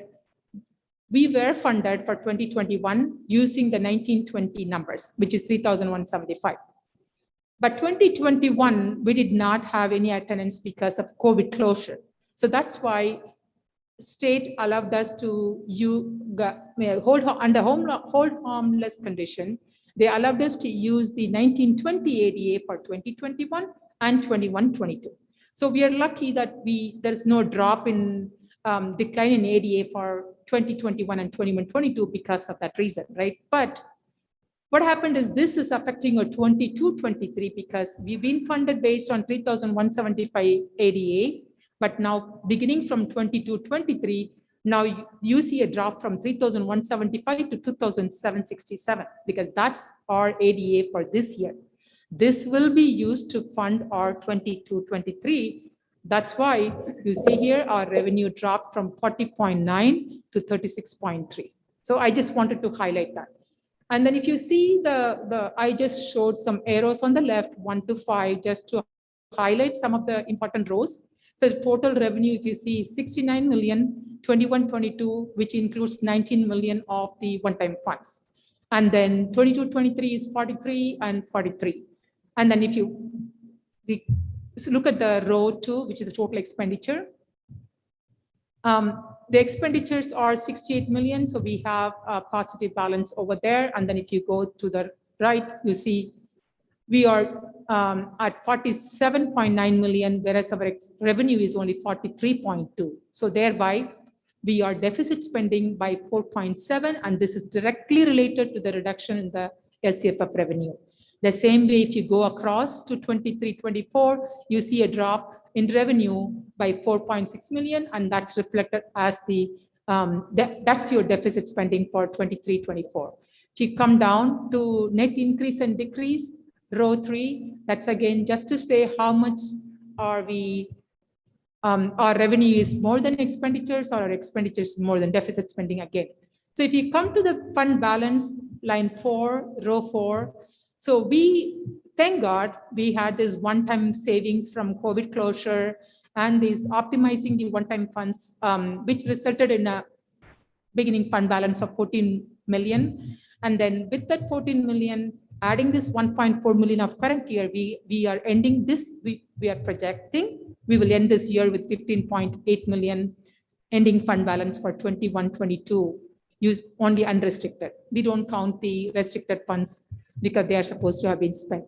So moving along to 22-23, we have this 15 million gets reduced to 6.4 million in 23-24 because it's basically we are using these fund balance to cover the deficit spending of 4.7 plus 4.6, which is 9.3 million. So that's why your fund balance reduced quickly from 15.8 to 6.4 based on this in 2 years.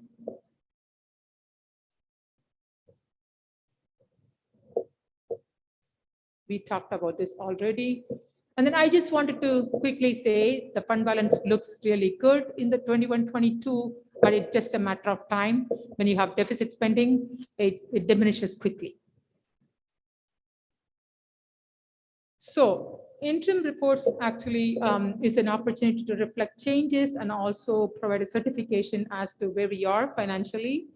And I think at this point, with the ending fund balance of 6.4, we will be certifying, will meet the financial obligations the current year and the 2 subsequent fiscal years. So that's why we will be certifying positive with this first interim report. I just wanted to share this enrollment ADA trend for our, what do we have to do next, right? So if you see here,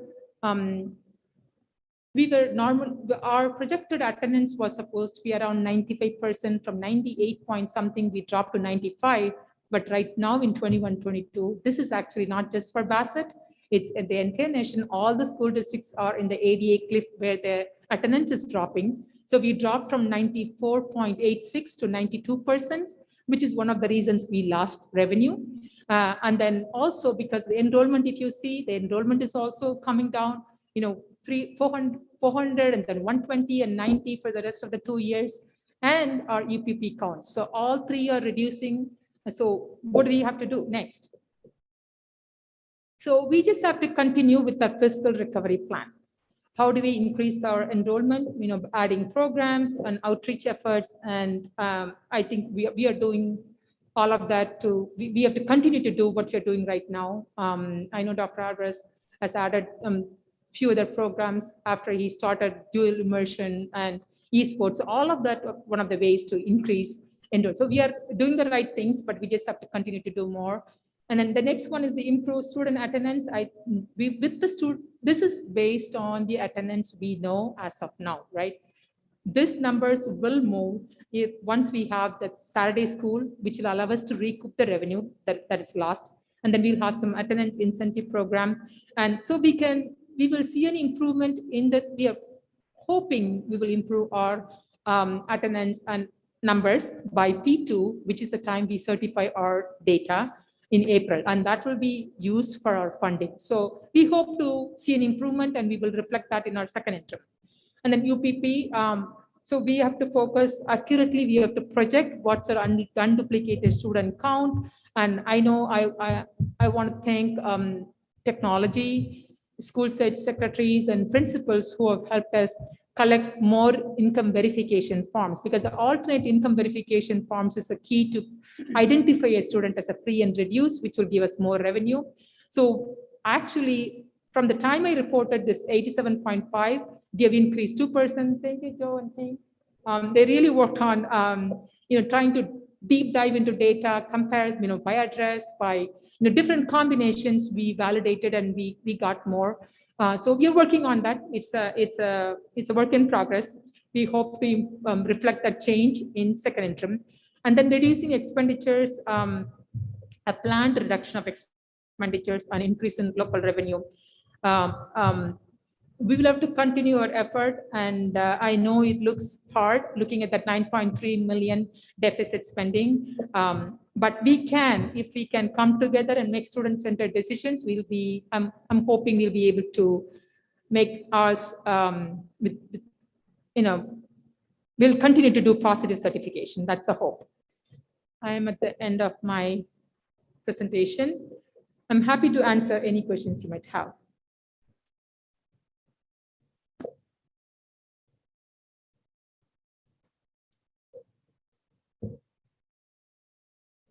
No questions or comments from the board?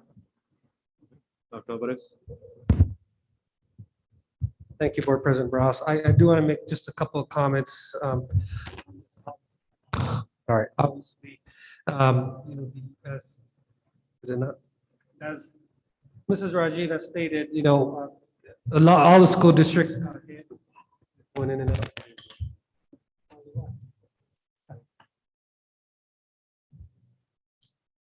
Test. Okay. As all school districts got hit with a drop in ADA, a large part of it was at the beginning of the school year.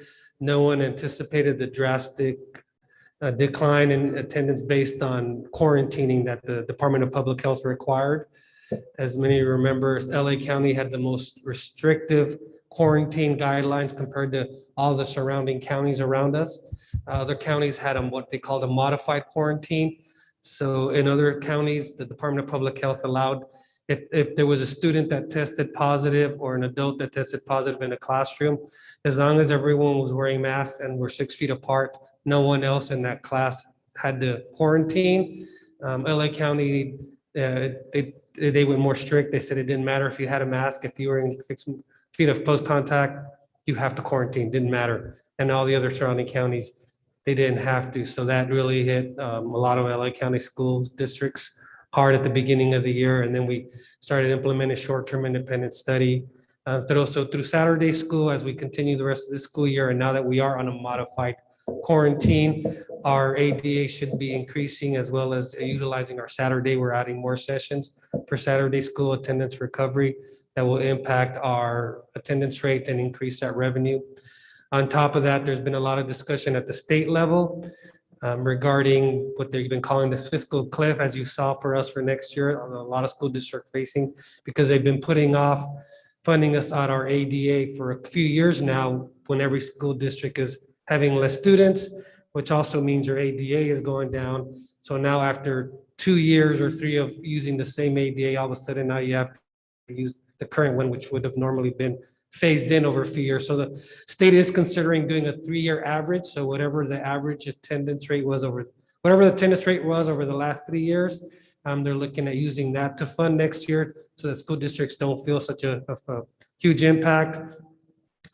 In addition to that, there's talk about the COLA increasing, which would also impact our revenue for the next year and the year after that, as well as that I've asked Mrs. Rajiv to identify, okay, of that 4.6, how much is it broken down by resource? And when I say resource, we have money that comes in from base, we have money that comes in from supplemental concentration and other unrestricted resources as such.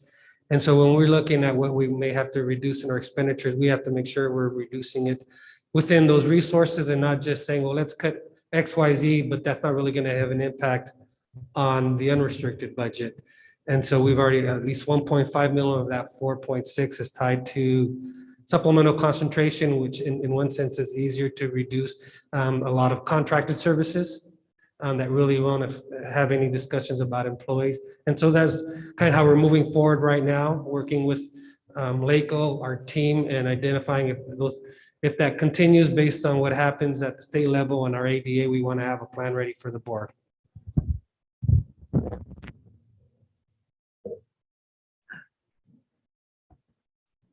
Thank you, Dr. Alvarez, and thank you, Ms. Rajiv. No questions from the board? We appreciate your presentation. Thank you. Thank you. Thank you, Bassett. We move on to item number 7, written communications. It's none. Item number 8, public comments. The Board of Education welcomes input from the public in order to conduct district business in an orderly manner for the privacy and safety of the speaker, and to help staff respond more directly. Board policies require that public presentations to the board comply with certain procedures, including speakers may address only items that are within the subject matter jurisdiction of the board. When addressing the board, speakers are requested to state their name, address the board from the podium, and adhere to the applicable time limit of 3 minutes. Total time allotted for public input on either agenda or non-agenda items is limited to 20 minutes. Complaints should follow the district complaint procedure before discussion with the board. First up, Bassett Teacher Association, BTA. Okay, thank you. Up next, we have the California School Employee Association, CSEA.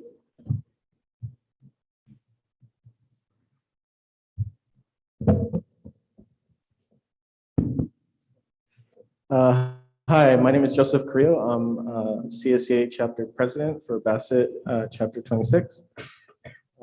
Good evening, board, community, students, staffs, and unions. What a turnout, right? CSEA stands in solidarity with our brothers and sisters in BTA. First, I would like to wish everyone a happy holiday and happy new year. I love this time of year, the season, the spirit, it's awesome. I would also like to encourage the board to vote yes on our tentative agreement with the district to close out our successor negotiations. Thank you to the district and their negotiations team for a challenging yet respectful exchange. Next, I want to speak about the classified school employee summer assistant program, the CSE SAP. In a nutshell, the district informs employees with a district-wide email blast notifying them of the criteria to participate. This requirement must happen on or before January 1st, 2022. Employees who are 11 months or fewer are eligible to save 10% of their monthly wages, and the state will match their savings dollar for dollar. The only cost to the district is a payroll tax on these additional monies. This is a really great way for our district to give a great program to our members in such a time of need. It's a bargain. It's literally free money.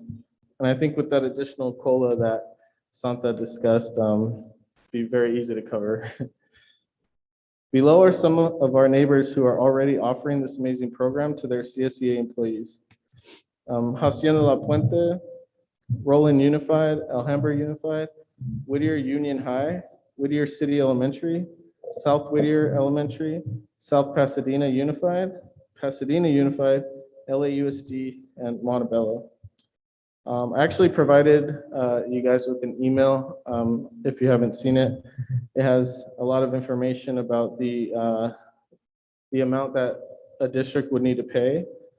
So I did include those costs, and I'll just kind of go through a few of our districts that are similar in size. So El Monte Union High, their enrollment is 8,358. Their members put away and save for summer $230,000, and the payroll tax on that was about $25,000. Temple City Unified, they have an enrollment of 5,400. They spent $178,000. Their payroll tax was $19,000. Duarte Unified, $143,000 they saved, and their payroll tax was $15,000. And so South Pasadena, they're probably the closest to us with 4,700, even though that's about 1,700 students less than us. They saved $87,000, and their payroll tax was $9,600. That's less than $10,000 to offer this great program. It's almost similar to E-rate. You guys remember that? Like, who's gonna pass a 90% discount to help out our people for the summer, right? So I also included some timeline dates on the process. I won't go over everything here now. In conclusion, I hope that we can participate in the program in the upcoming years. This program would not begin until July 2022 if we started with the intent by January 1st. And employees would not receive any benefits until summer of 2023. So if we don't participate now, our CSEA members will not see a payout until earliest 2024 if we do decide to participate next January, like 2023.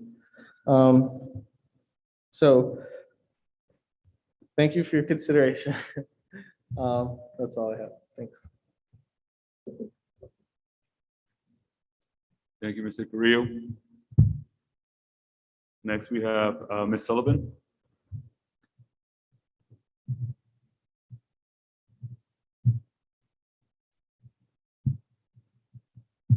Good evening again, community. I want the courtesy that was given to the employee last time to be left here and speak until his heart desires. Community members should at least get that. I mean, after all, our property taxes are paying for some of this. I was looking for a teacher that is older than dust and uses a walker. I have 3 parents that are eager to come forward. And I think Mr. Michelle was the reason why he was kicked out of Vanguard. If I'm not mistaken, she's known to even trip children. Her last name is Medina. That's her name. I don't know her, but there's collaboration evidence that maybe human resources is not really tending to the issues or addressing them. So again, we go ahead with child abuse. We go ahead with teachers, for whatever reason, taking upon themselves to be frustrated or whatever. And then we sit here and we wonder why our children are not learning. 5150 Simpson is coming back next year, if it's not this year. Lance already said she might come next year, which I still be here to talk about these issues. Van Wyck still has Hansen there, and now Medina there. Gore over there is Sanchez. Didn't she contaminate a bunch of kids with COVID because she refuses to get the shot? But we didn't talk about that. But if it was a child that came sick, God forbid. God forbid. It's ridiculous. I saw the Santa, I don't know, correct me, but we're in hot water if the numbers keep going down like that. And until we acknowledge child abuse, address it and put a stop to it, This person here can guarantee you 100 students move out of this district. If that is my goal, because you cannot continue to function and not acknowledge child abuse. It's been happening for decades. We should all thank Leslie Valdez because she's the one that really brought this human being to the needs of the community and the children. And for that, my kids were kicked out. We all know the story. My kids were succeeding just fine here, but they have to succeed somewhere else. While Leslie Valdez is still collecting a paycheck, what have any of you done? Armando, why you want to be president? I'm so confused. Are you going to take it upon yourself to finally do the right thing? Or as long as your children are in a safe environment, you know, whatever builds your resume, good for you. Stancioni, you're next as president.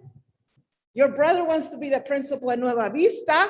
You're volunteering your time at the high school all this time, all of a sudden, from the kindness of your heart? I don't think so. There's always some nepotism going on in this district. There's always behind the doors talk, but it's never about the children.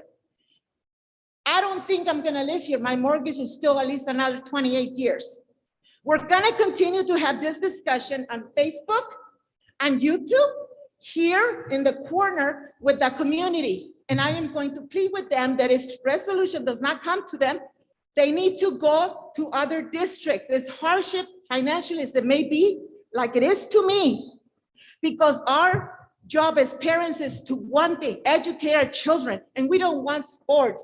We really want just our kids to be educated and be able to feed themselves when they graduate. But that seems to be such a hard concept for anybody to get. So, and if the high school principal was strong enough, he might tell you that he's hostage. Because I talk to parents.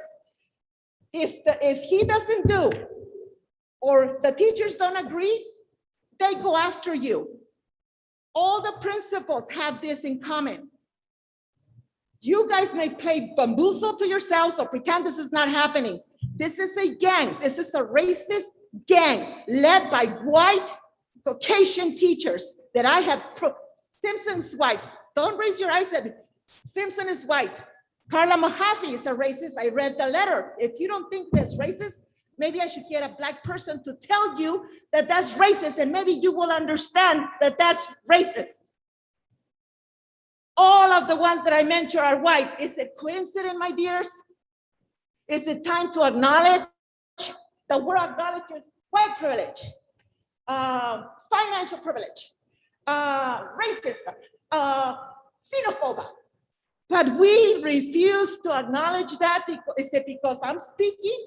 Should I bring a black person, somebody in a wheelchair, for you to understand that if they go racist after a parent, there is no different for our children.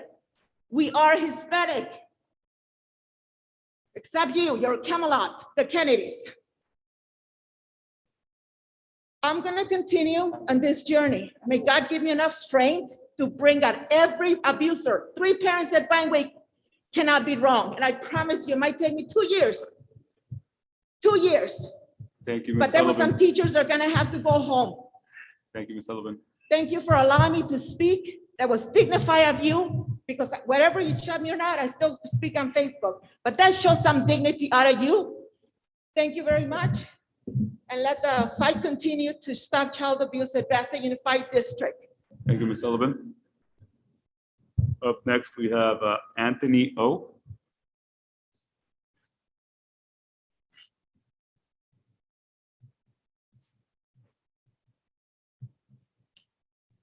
Good evening, Board, Board of Education, Cabinet, and Superintendent Alvarez. I'm here to speak on some testimonials on CSE members on why the California Summer Employee School Assistance Program is super important. But before that, I do want to divert a little bit to something that Ms. Stanzioni said. Thank you so much for emphasizing mental health, especially right now. I know lots of districts are focused on grades, but a student cannot learn if they're not in a good health place. So Margaret's Place, Pacific Clinics, all those things that you guys have provided for the schools at Bassett High School. Thank you so much. Those have been tremendous help. But just for some context on why classified employees need this California Summer Assistance Program, let me give you a quick rundown. An employee who works the normal school year, so that is between August and May, the end of May, they get their last check in May, and that check has to basically fill out June, July, then they work August, but they don't get paid until the end of August. So it can be really, really tough. And I do have some testimonials here from some very brave CSE members who wanted just to have, so you guys can hear some of their stories. I am a classified employee who doesn't work during the summer months. I have a disabled husband, and I cannot make it on his SS income alone. My bills and mortgage get behind, and borrowing from family doesn't help. I almost lost my house that I've had for 25 years. My bills are high. Please put yourself in our place. I know it's sometimes easier for 12 of us employees. I can only work 6 hours, and even when I ask for more, the answer I get is no, we don't have funds for that.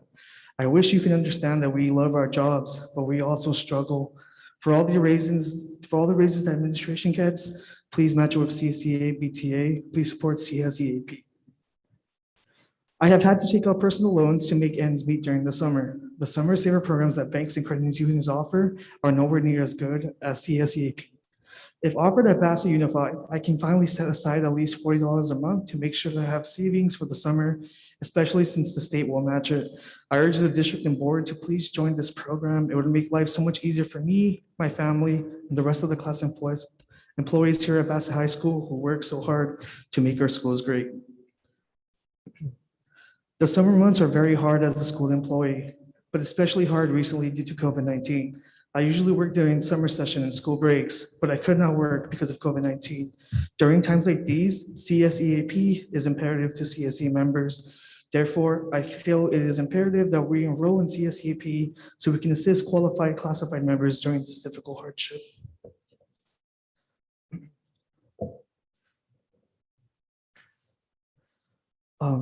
Employees who work less than 12 months usually get the short end of the stick. 12-month employees have some perks that 9.5 through 11-month employees don't. It would be nice for this district to offer this for non-12-month employees, and I'll pass on this opportunity, especially since other summer savings programs through credit unions usually only offer 2.5 to 3%. I know my time is up. If I can just get one last one in. It saddens me to even have to write this letter to persuade BUSD board members to take action and support this classified staff with the CSEAP program. This should be an automatic yes, especially since it barely impacts BUSD financials. Why would a school district question or even consider voting no on the program that would help out their valued staff? I am a single parent and I find myself facing hardships because I don't have any income streams in the summer months. My summer is spent caring for my young children because I cannot afford childcare during the summer. When I heard about the CSEAP program, I immediately thought of the financial stress this program would help alleviate. I would gladly put aside a percentage of my paycheck during the year so I can help with financial difficulties during the month. Thank you, Mr. Anthony. Thank you. We appreciate you.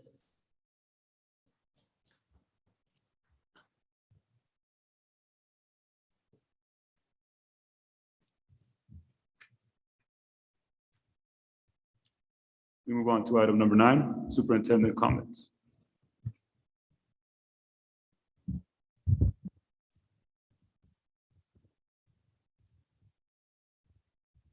Thank you, Board President Bras. Members of the board, I just wanted to thank everyone again for coming out to our esports event last week. I think it was a huge success. It was entertaining for those of you who understand esports. You probably got more entertainment than some of us who had to try to process what was happening online through all the gaming that goes on. But it's not about us. It's not about what we understand. It's about the kids and the students and what engages them and tapping into what will open up their minds to possible future careers and also connections to the school. So thank you again for supporting it and allowing the school district to move forward as we enter next semester and next school year.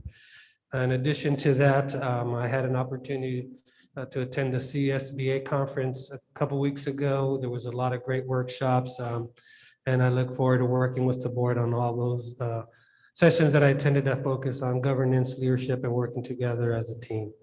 Thank you, and to all those out online, those of you that are present, everyone here, just want to wish everyone a happy holidays, a Merry Christmas, Happy New Year, and be safe out there. If you're traveling, do what you can to, keep your distance from people you don't know and just be safe, and we'll see everyone back in January. Thank you very much. Thank you, Dr. Alvarez. We move on to item number 10, board member comments. Ms. Flores? Good evening, Bassett. I hope everybody's doing well. So I'd like to first start off by saying thank you to everybody who showed up today, and thank you for those who gave their board comments, things like that. I know that there's great passion in trying to make sure that our student safety is done, and I can appreciate the wanting to get all that taken care of. Know that the district we are working towards making sure that student safety is first. It's first and foremost on our agenda. And we've implemented in place, the resolution, and there's protocols and things in action being taken. And we work on that. So this last week was a very busy week. Yes, with the esports, that was very exciting. And I'm really glad that all of my colleagues got to attend that event. Couldn't stay for the whole thing, it's quite long. I did go to the Edgewood band concert, which was it's so nice, it's at the end of the day to go and hear students playing. It was so nice, okay? Makes any bad day go really well. I also attended their engineering on Wednesday night, and it was so exciting, the drones, the building of Legos, seeing the young kids are so eager to, finger busy and everything. It's so really nice. And of course, we finished with, Thursday, we finished with Torch Middle School with their band. And it was nice, got to sing along, Feliz Navidad. Maybe I need to learn the chorus a little bit better, but anyway. And then we danced to Jingle Bell Rock, okay? So I also attended the CSBA conference in early part of December. And my focus on the sessions that I went to focused on small school districts. And it also focused on building our community, building our community interaction. So I'm looking forward to working with our superintendent and my fellow board members to, let's see how we can come up with that. And I see the high school already is getting that in place. I only got to attend the first session with Victor Rios. That was an amazing session, and hearing his story, it just really enlightens, and it's really great. I'd also like to wish happy holidays to all our Bassett families, our staff, everybody here. Merry Christmas, Feliz Navidad, and please everybody stay safe. And we're looking forward to seeing you in the new year at the next board meeting. Thank you so much. Thank you, Mrs. Flores. Ms. Rivera? Good evening. Just want to thank all the two schools that presented today. It was great presentations. I know we have a lot of work still ahead of us, and we are in a work in progress, but now that we're starting to get back a little bit more, it's going to work out. And I'm glad that they're doing a lot of activities for our kids, because they missed a lot of the activities of the years before. And those are the students are the ones that lost more than the adults, because they lost their childhood and a lot of their adult, their youth, when their high school experience, they missed out on proms, on school dances and all that. And I know it was hard on us, but it's harder on them, because that's something that they'll never get back, especially the students that have graduated. So with that, I just want to wish everybody happy holidays. Have a safe and restful 3 weeks, and we'll see you all in the new year, and hope we're all stay safe and healthy. Thank you. Thank you, Ms. Rivera. Stanzioni? Good evening, those of you that stayed with us and those of you that are listening via Zoom. It's extremely encouraging to see that the district is looking at the whole child, because that's where we're at right now, as Ms. Rivera mentioned. So many kids lost their childhood or their high school memories in one fell swoop. Other children are in a state of disequilibrium because the pandemic continues within their households.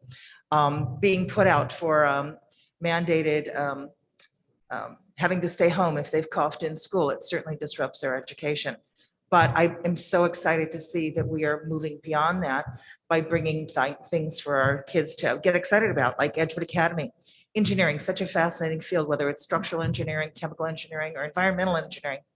That opens an incredible world for the kids to explore. Van Wyck Puppetry, I do hope that they will be recording that so we can see it, or it can be posted on their website. To me, that's really exciting, but it's only run during the school day, and I can't get out of school because it's my last day. The Bassett High School Winter Festival was so amazing. Yes, it was small, but those kids' little faces when they were making their little snow globes or their little reindeer lollipops, it was just incredible. And I think and also the faces on the high schoolers as they watched those little kids was probably more endearing. But it was amazing. And the adults that were supporting it were equally as wonderful. And these are the reasons why kids come to school. Esports, I met the most amazing group of seventh graders. And with our Thundersticks, we had a ball. When I asked them what they wanted at Torch, because they were happy, their favorite class was math, they wanted art. So as we grow and develop, maybe these kind of things will come back to Torch as they once were. It's kind of funny because it was mentioned, Ms. Maldonado mentioned the Torches having their first dance. I remember every dance at Torch. It was really frightening, for a seventh and eighth grader to go to these dances. It was exciting and terrifying all at the same time. As the eighth grade treasurer of my eighth grade class here at Torch, I remember doing a lot of activities, designing the school yearbook cover. I think these are the kind of activities we need to make sure we offer our children so they want to come to school. That being said, a huge shout out to the League Stars, girls tennis, Albee Academic student athletes, girls volleyball champs, boys cross country champs, girls cross country champs, the individual stars. I am so football champs. I am so blown away by the incredible amount of athletes that we have that showed up to school to perform. And this is their passion, and this is bringing them to school, and this is keeping their grades up so they can play. I commend the school in offering these things to our kids. Going back to esports, those little seventh graders that sat right back behind me, they can't wait to get involved. They can't wait to either start it at Torch or go on to the high school and do it. That's exactly what it's all about. If we can get them here, we can teach them. And I think these are the things that are getting them here. I am again very proud of the high school for addressing the SEL. At CSBA, that was my favorite. I went to a session on marketing a district. I went to sessions on improving academics. But I think the one that was most contemporary, the most needed was the SEL, the Parent Resource Center. And here we look at it, and it was the same kind of things that we're offering our kids, which is outstanding. As I look at this, I want to wish good luck to our winter sports that are just starting. And hope that we have a whole lot more happy times because our kids deserve it and need it, and as do we. And for everybody out there, happy holidays, stay safe, do what you need to stay safe, get your third booster, do what you need to do, because we want to see you here in the new year. Thank you, Ms. Tanzioni. Mr. Solano? Yeah, I just want to address some of the data that was presented today, which was tough to see, but we're not the only ones who are dealing with that when you had a year like we did the previous year, where a lot of learning was lost. And so I look forward to seeing, and I appreciate staff's plans for how we're going to address some of the areas of where we need growth. So I look forward to seeing the results. And I appreciate the fact that we have some team members here, not to discount those who aren't Bassett alum, but to see some of the folks here that will participate that are Bassett alum and coming back to our schools to work in this capacity. It's really great to see. So I appreciate that too. CSBA was a great event. I did, Dr. Rios actually was part of my favorite keynote speaker. And then as a member of the CLSBA, California Latino School Board Association, we had a unique opportunity to have a fireside chat with him, which was a little bit more intimate. And as great as a speaker as he is, to have that opportunity to speak to him in a way, in a much more intimate way, was pretty invaluable. So I really appreciated that opportunity. Everybody's talking about the esports. Walking into this gym, for everybody who's here who wasn't here for that, this gym looked nothing like this. It looked like it was a TV set with our kids on one side of the table, our kids on the other side of the table, gaming on the screens. The sound in here was loud. The kids were excited. it was awesome to see. We've never had anything like that here in Bassett. I know other districts are doing some similar stuff, but that's the kind of thing that's going to help us with our ADA issue. So I appreciate Dr. Alvarez and Dr. Kennard and the team for supporting a program like that, for being innovative and bringing things like that to the district that will help us tackle the biggest issue that's facing us in terms of finances, which is the ADA decline. Lastly, happy holidays. I echo, get boosted. I got my booster shot about a week and a half ago. It didn't hurt. Well, actually it did hurt, but outside of the pain, there was no other repercussions from it. So please go get boosted, stay safe, have a great holiday and a safe start to the new year. Thank you, Mr. Solano. I want to start by thanking everyone that was here present. It looks a little emptier now, of course, but it was great to see a lot of our folks come out and be present here for a couple of minutes at least. I want to keep it just short. I do want to wish everybody Merry Christmas, Happy Holiday Season, Happy New Year's.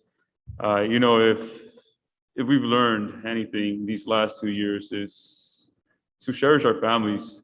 I hope everybody goes out there, cherish your family, spend time with them, because at the end of the day, it's arguably the most valuable time or most valuable thing we have, which is time with our families. So I hope everybody has a great holiday season. Stay healthy, stay active. See y'all next year. That being said, we move on to item number 11, discussion action items. So item number 1, SBA Bassett High School Swimming Pool Project. Can I get a motion to discuss or take action? Say it again. It was just a motion. No Motion for discussion? Gina, Okay. Ms. Flores. Ms. Rivera. Yeah, what was the motion for though? Discussion or action? Discuss. I move to discuss. Oh, okay, discussion. And second by Ms. Flores. All right, item number 1 is open for discussion. Since you moved, did you want to go first? Thank you, members of the board.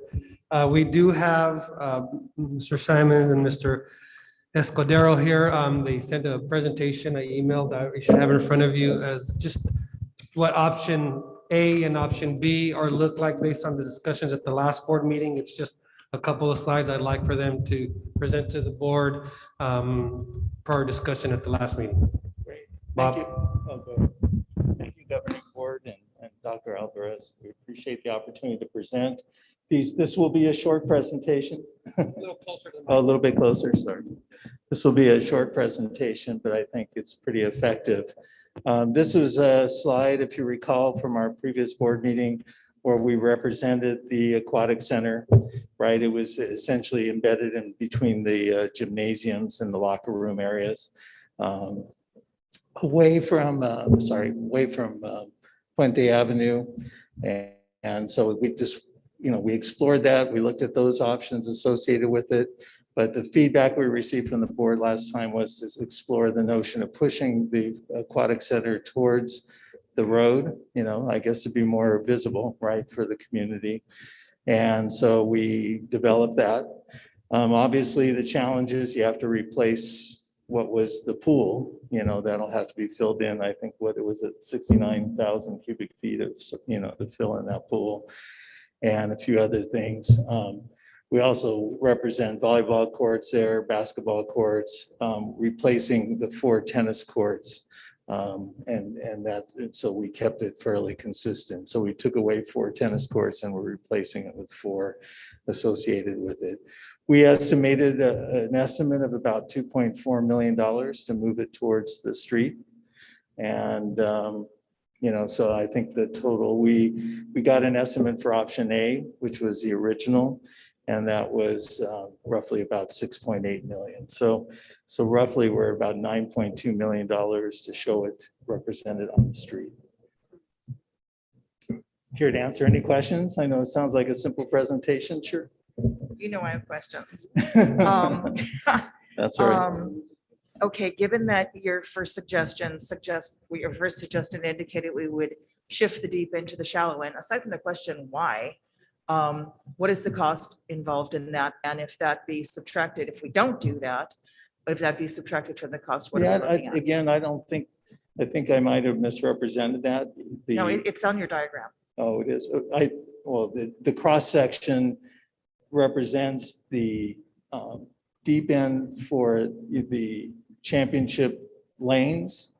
And then there's a shallow end. There's 2 lanes that are a shallow end. And again, that's for warm-ups and it's for, seniors or other community. Well, you got your people use- ADA going into the shallow end, right? Correct? Right, ADA correct. side? That is So you have correct. shifted it That from is deep end to correct. shallow end. Yeah, So you flipped the shallow end to the deep end. Why would you do that? Why is that necessary? to shift the. Well, you've made the shallow end the deep end and the deep end the shallow end. I'll By have putting to, your ADA access into the yeah, currently honestly, deep end. Patricia, I'll have to take a look at that.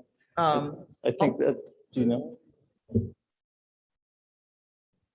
And I was wondering what the cost There- incurred in doing There that. was. are 10 competitive lanes and all those lanes have the same depth. It's 8.5 feet deep. Well, no, you've got a shallower end where it's not. That's it, just the transition from the shallow end to the deep end.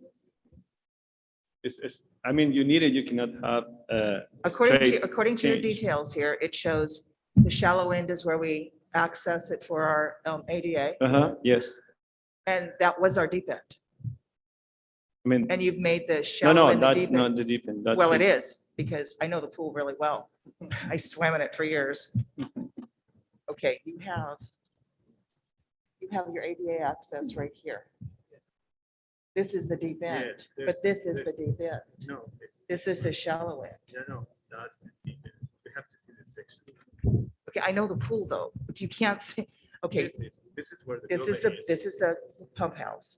And This is the- currently, this is the shallow end. It's a large shallow end. No, you can see the section here. Okay, but It's all deep. Yeah. There's only. And right now, this is not the deep end. This is the deep end. This is Oh, you where mean the existing? the existing. That's why I want to know why you're changing the existing. Why would you change the deep end to the shallow end and the shallow end to the deep end? And what is the cost incurred? Yeah, and honestly, That makes no sense to me. no, I It's like appreciate. wasting time and money. I appreciate your comments. I mean, the ultimate issue is, this is a conceptual design. Once we get into schematics, deeper into schematics, and we get into design development, we'll have plenty of time to explore those kinds of details. But it's not a detail, it's a huge cost. And then also, Well, if we need bigger deck space to necessitate room for our teams that come and compete, that would incur. I don't more think cost it's as well. I mean, the average for the old or the existing pool is 7.5 feet, the average.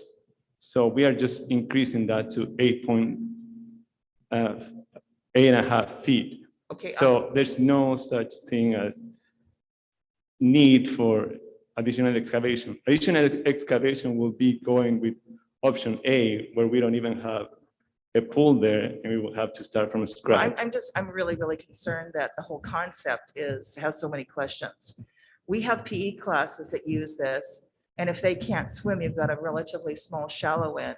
Also, we have sports injury restoration and sports strength building in shallow ends, and that doesn't allow for it.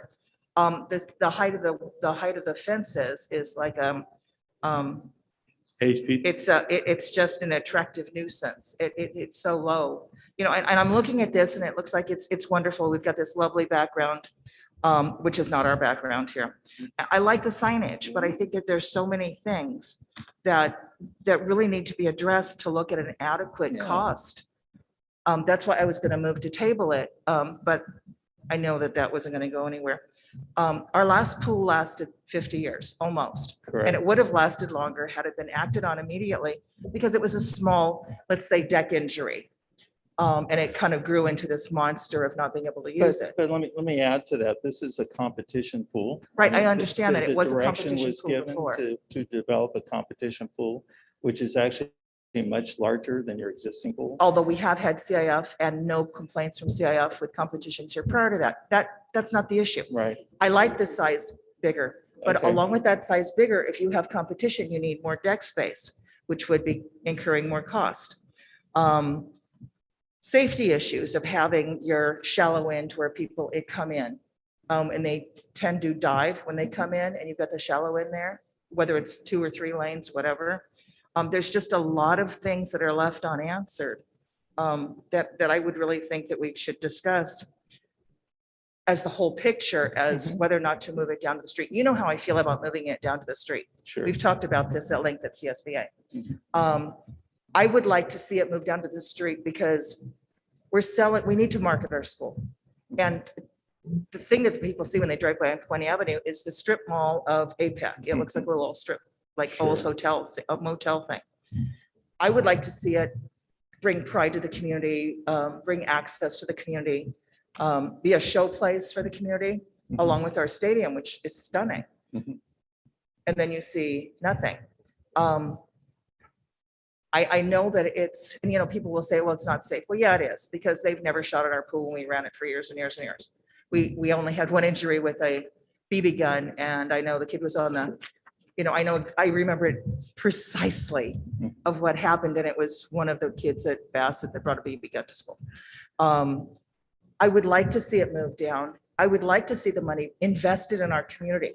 It raises property value. It raises pride in our community.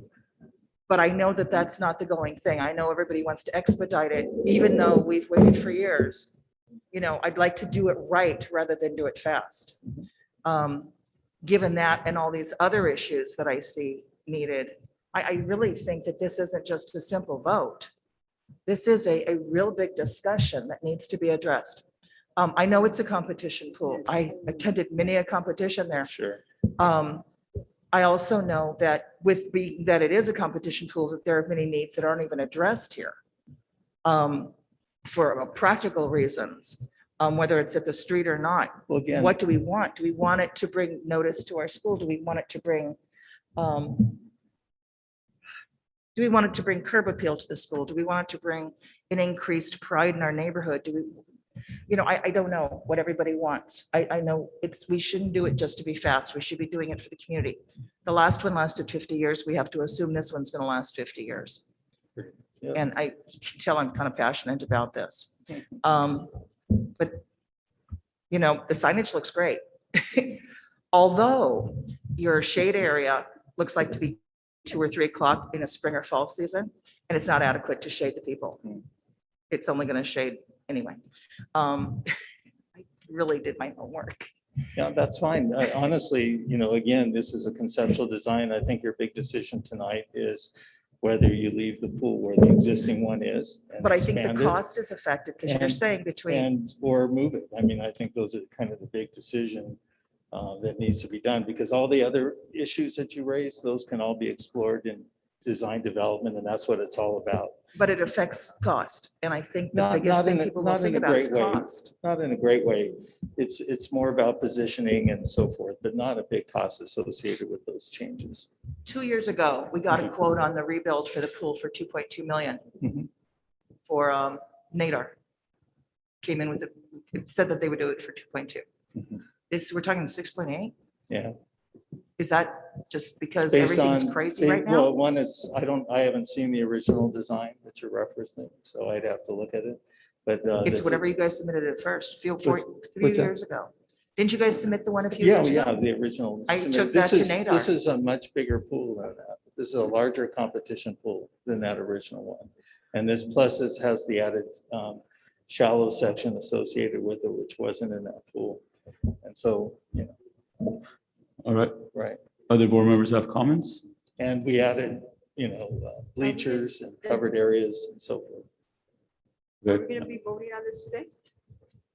Okay, so did I make a motion to take action? Oh, all right. Yeah, you can take a motion. I mean, just, Which option, option A or B? I would like to go with option A, that will keep our students safe from transients and pedophiles watching the girls swim as they're doing competition outside by Puente Avenue. We have so much traffic there, pedestrian traffic. So my motion is to go with option, which one is it? A. Second that. Okay. First by Ms. Rivera, second by Mr. Solano. Roll call. Ms. Flores? Just really quick, please, because I know time is of the essence. Respectfully speaking, I can see the concerns of fellow board member Stanzioni. But I'm gonna go for option A for the same reasons that Ms. Rivera is saying, safety. And I believe that this is taxpayers' dollars. We have a fiscal responsibility to make the best use of it. Absolutely. We don't have $100 million bond that we could do this. I believe, and I totally agree with curb appeal, but I believe there's other ways we could do curb appeal. If anybody's gone to the football games, last year's administration did a beautiful job with the field. It's beautiful. Let's put some finishing touches on that. I think curb appeal can be done with more lights, things like that, that add transit, but more so the help me, the safety, student safety. So I'm gonna stay with option A. Option A, so option A. Ms. Rivera, Aye on option A. Ms. Anzioni? No. Mr. Solano? Aye. Okay, and I'll vote aye then. Motion carries. Option A, 4-1. But we will readdress this, the other things that are going on with that. Yeah, we're happy to sit down and have a meeting to discuss those kinds of details that we'll do in the next phase. as we move this project along. Thank you for everything you've done. Thank you, gentlemen, and thank you, board. We move on to item number 2, Educator Effective Block Grant Plan. Can I have a motion to discuss or to approve? Make a motion to approve. Thank you, Mr. Solano. Second. Oh, I heard Ms. Flores. no, Ms. Rivera. Ms. Rivera, okay. Rivera, okay. Roll call. Ms. Flores? Aye. Ms. Rivera? Aye. Ms. Tanzioni? Aye. Mr. Solano? Aye. And aye. Motion carries 5-0. Item number 3, successor contract agreement between CSEA and Bassett Unified School District for the 2020-2021 school year negotiations. Can I get a motion to approve? So Yeah. move. Second. Mr. Solano and Ms. Anzioni. Second. Roll call. Mrs. Flores, Aye. Ms. Rivera, Aye. Ms. Stanzi, Aye. Mr. Solano, Aye. and I. Motion carries 5-0.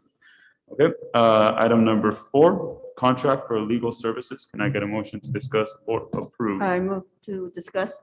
Okay, so it is open for discussion. Ms. Rivera?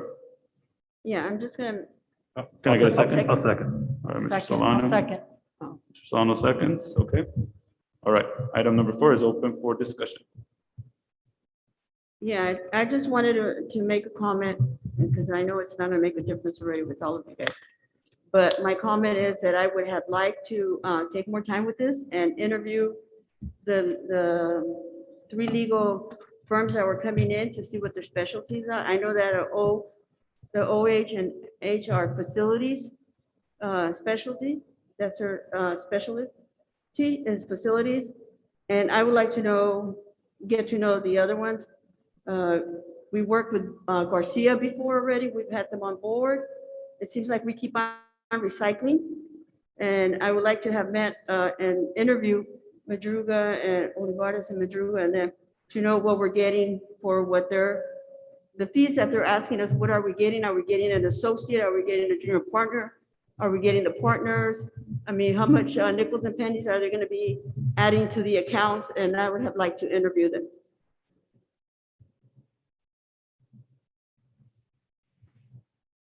Dr. Alvarez, can you address any of that? I know that you have experience, whereas I don't have a legal degree. Or President, if I may. I think for any one of the firms, you see the attachment of their proposal, you'll see the different attorneys within the firm. Depending on the scope of work that's needed, you may have a partner doing the work. Sometimes they'll have the associates or the junior partners doing some of the, I guess you can call it the legwork, some of the research, putting things together and those kind of things. If the board is looking for one specific partner to work closely with the board, I think that we would be good if the board would want to maybe interview who they feel more comfortable with, because this is something that the board, but if you're asking, you know, which you're going to get, it depends on what work you're asking them to do. Some of it will be done by partner, but also they have junior associates and junior partners that would do a lot of the work. And the billable, the hours that they charge based on the type of attorney you're using, once again, partners are all within the presentation.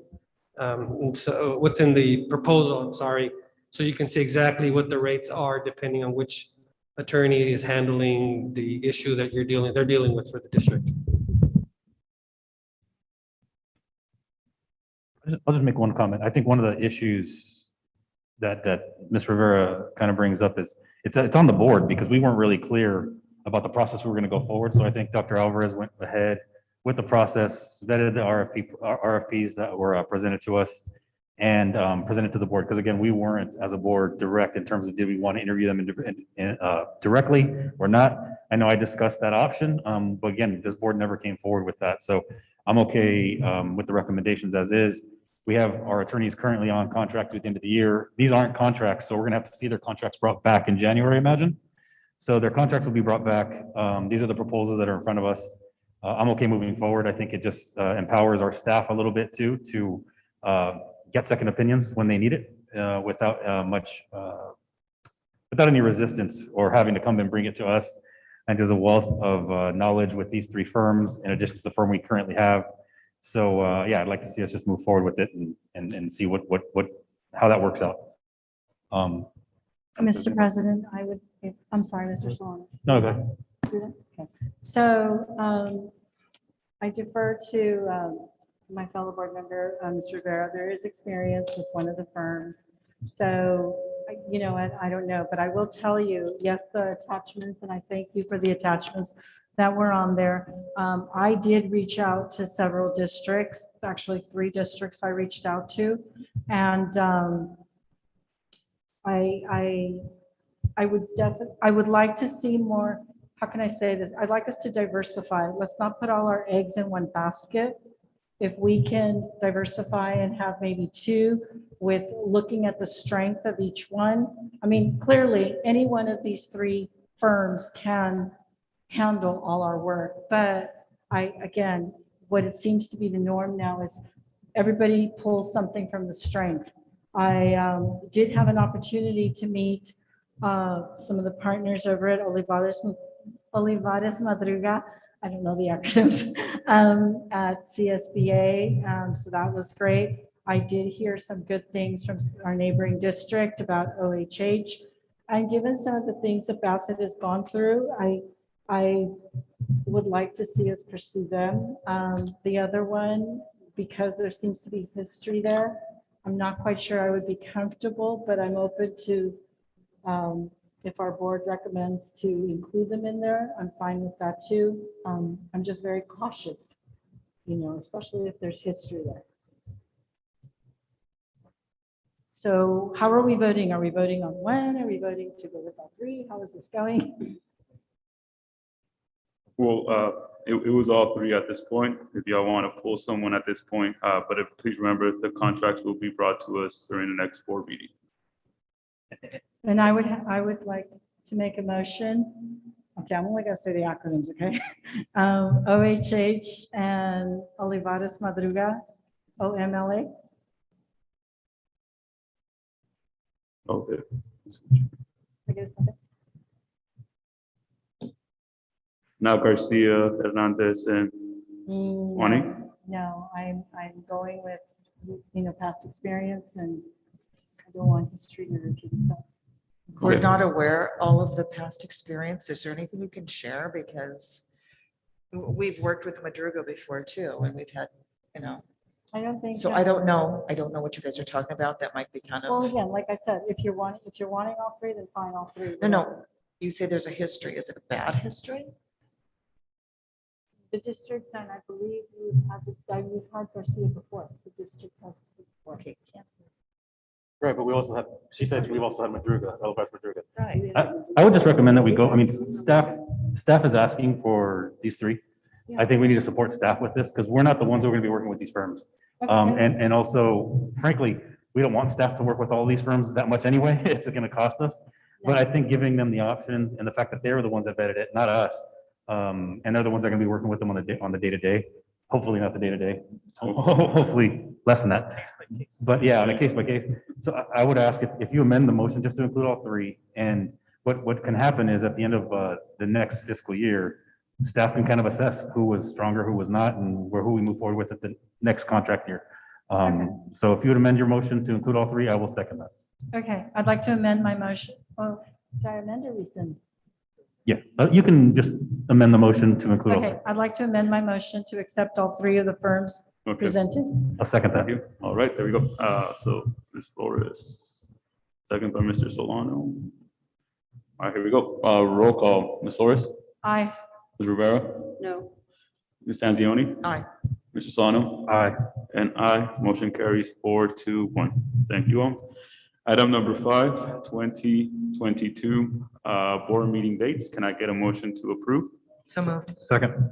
Okay, Ms. Tanzioni, Mr. President, I'd second like by to Ms. amend the motion and see, can we add, I believe, what was it? Was it in October?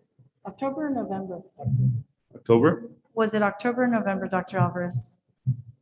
October. What date?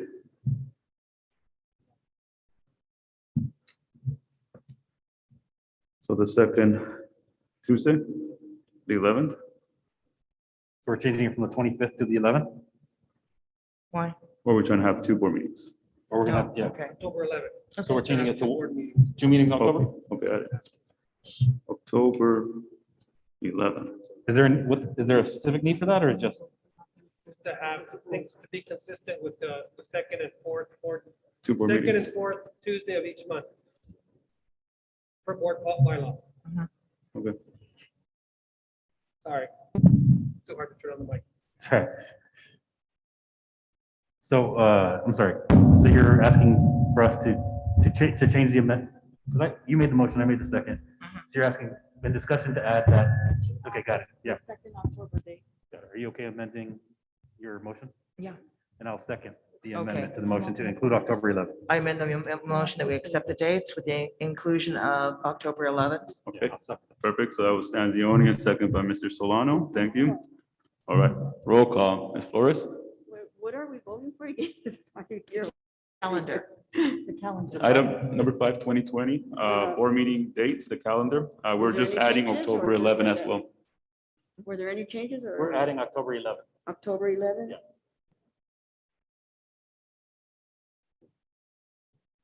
Okay, so Ms. Flores? Aye. Ms. Rivera? Aye. Ms. Stanzioni? Aye. Mr. Solano? Aye. And I, motion carries 5-0.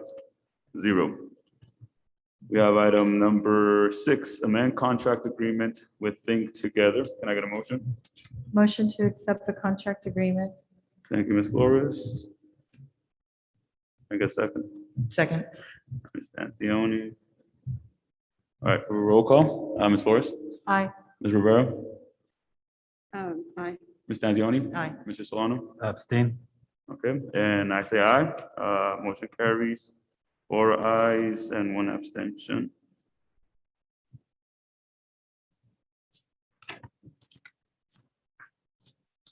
Number 7, amend contract agreement with Think Together. Can I get a motion to approve? What is the difference between both of them again? One's a high school. ACES is for the elementary schools, assets is for the high school. Motion to accept amended Thank you, Ms. contract agreement. for- Flores? Second. Stanzioni seconds. Roll call. Ms. Flores? Aye. Aye. Ms. Rivera? Ms. Stanzioni? Aye. Mr. Solano? Abstain. Okay, and aye. Motion carries 4 ayes, 1 abstention. And now item 8 is the First Amendment to Superintendent Contract. And by law, I got to read this language. Where's that? Here we go.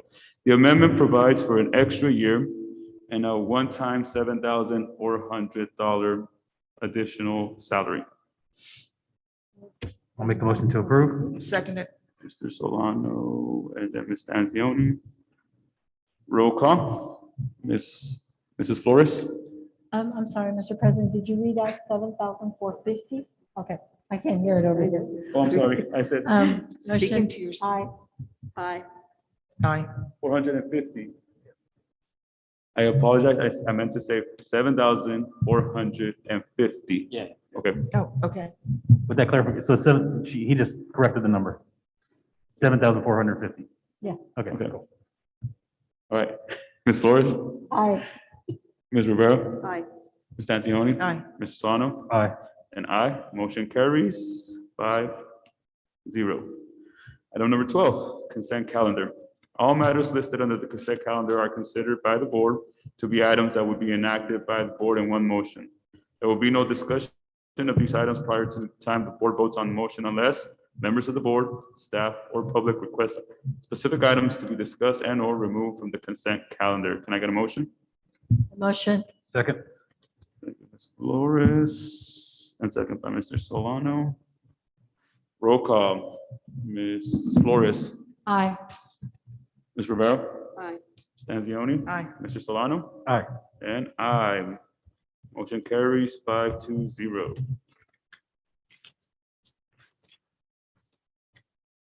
Item number 13, adjournment. Item 1, our next regular board meeting will be January 25, 2022. Item number 2, adjournment of regular board meeting of December 14, 2021. Can I get a motion? So moved. Second. Ms. Anzioni, Mr. Solano, roll call. Ms. Flores? To adjourn the meeting. Aye. Ms. Rivera? Aye. All right, Ms. Anzioni? Aye. Mr. Solano? Aye. And aye. The meeting is adjourned at 8:40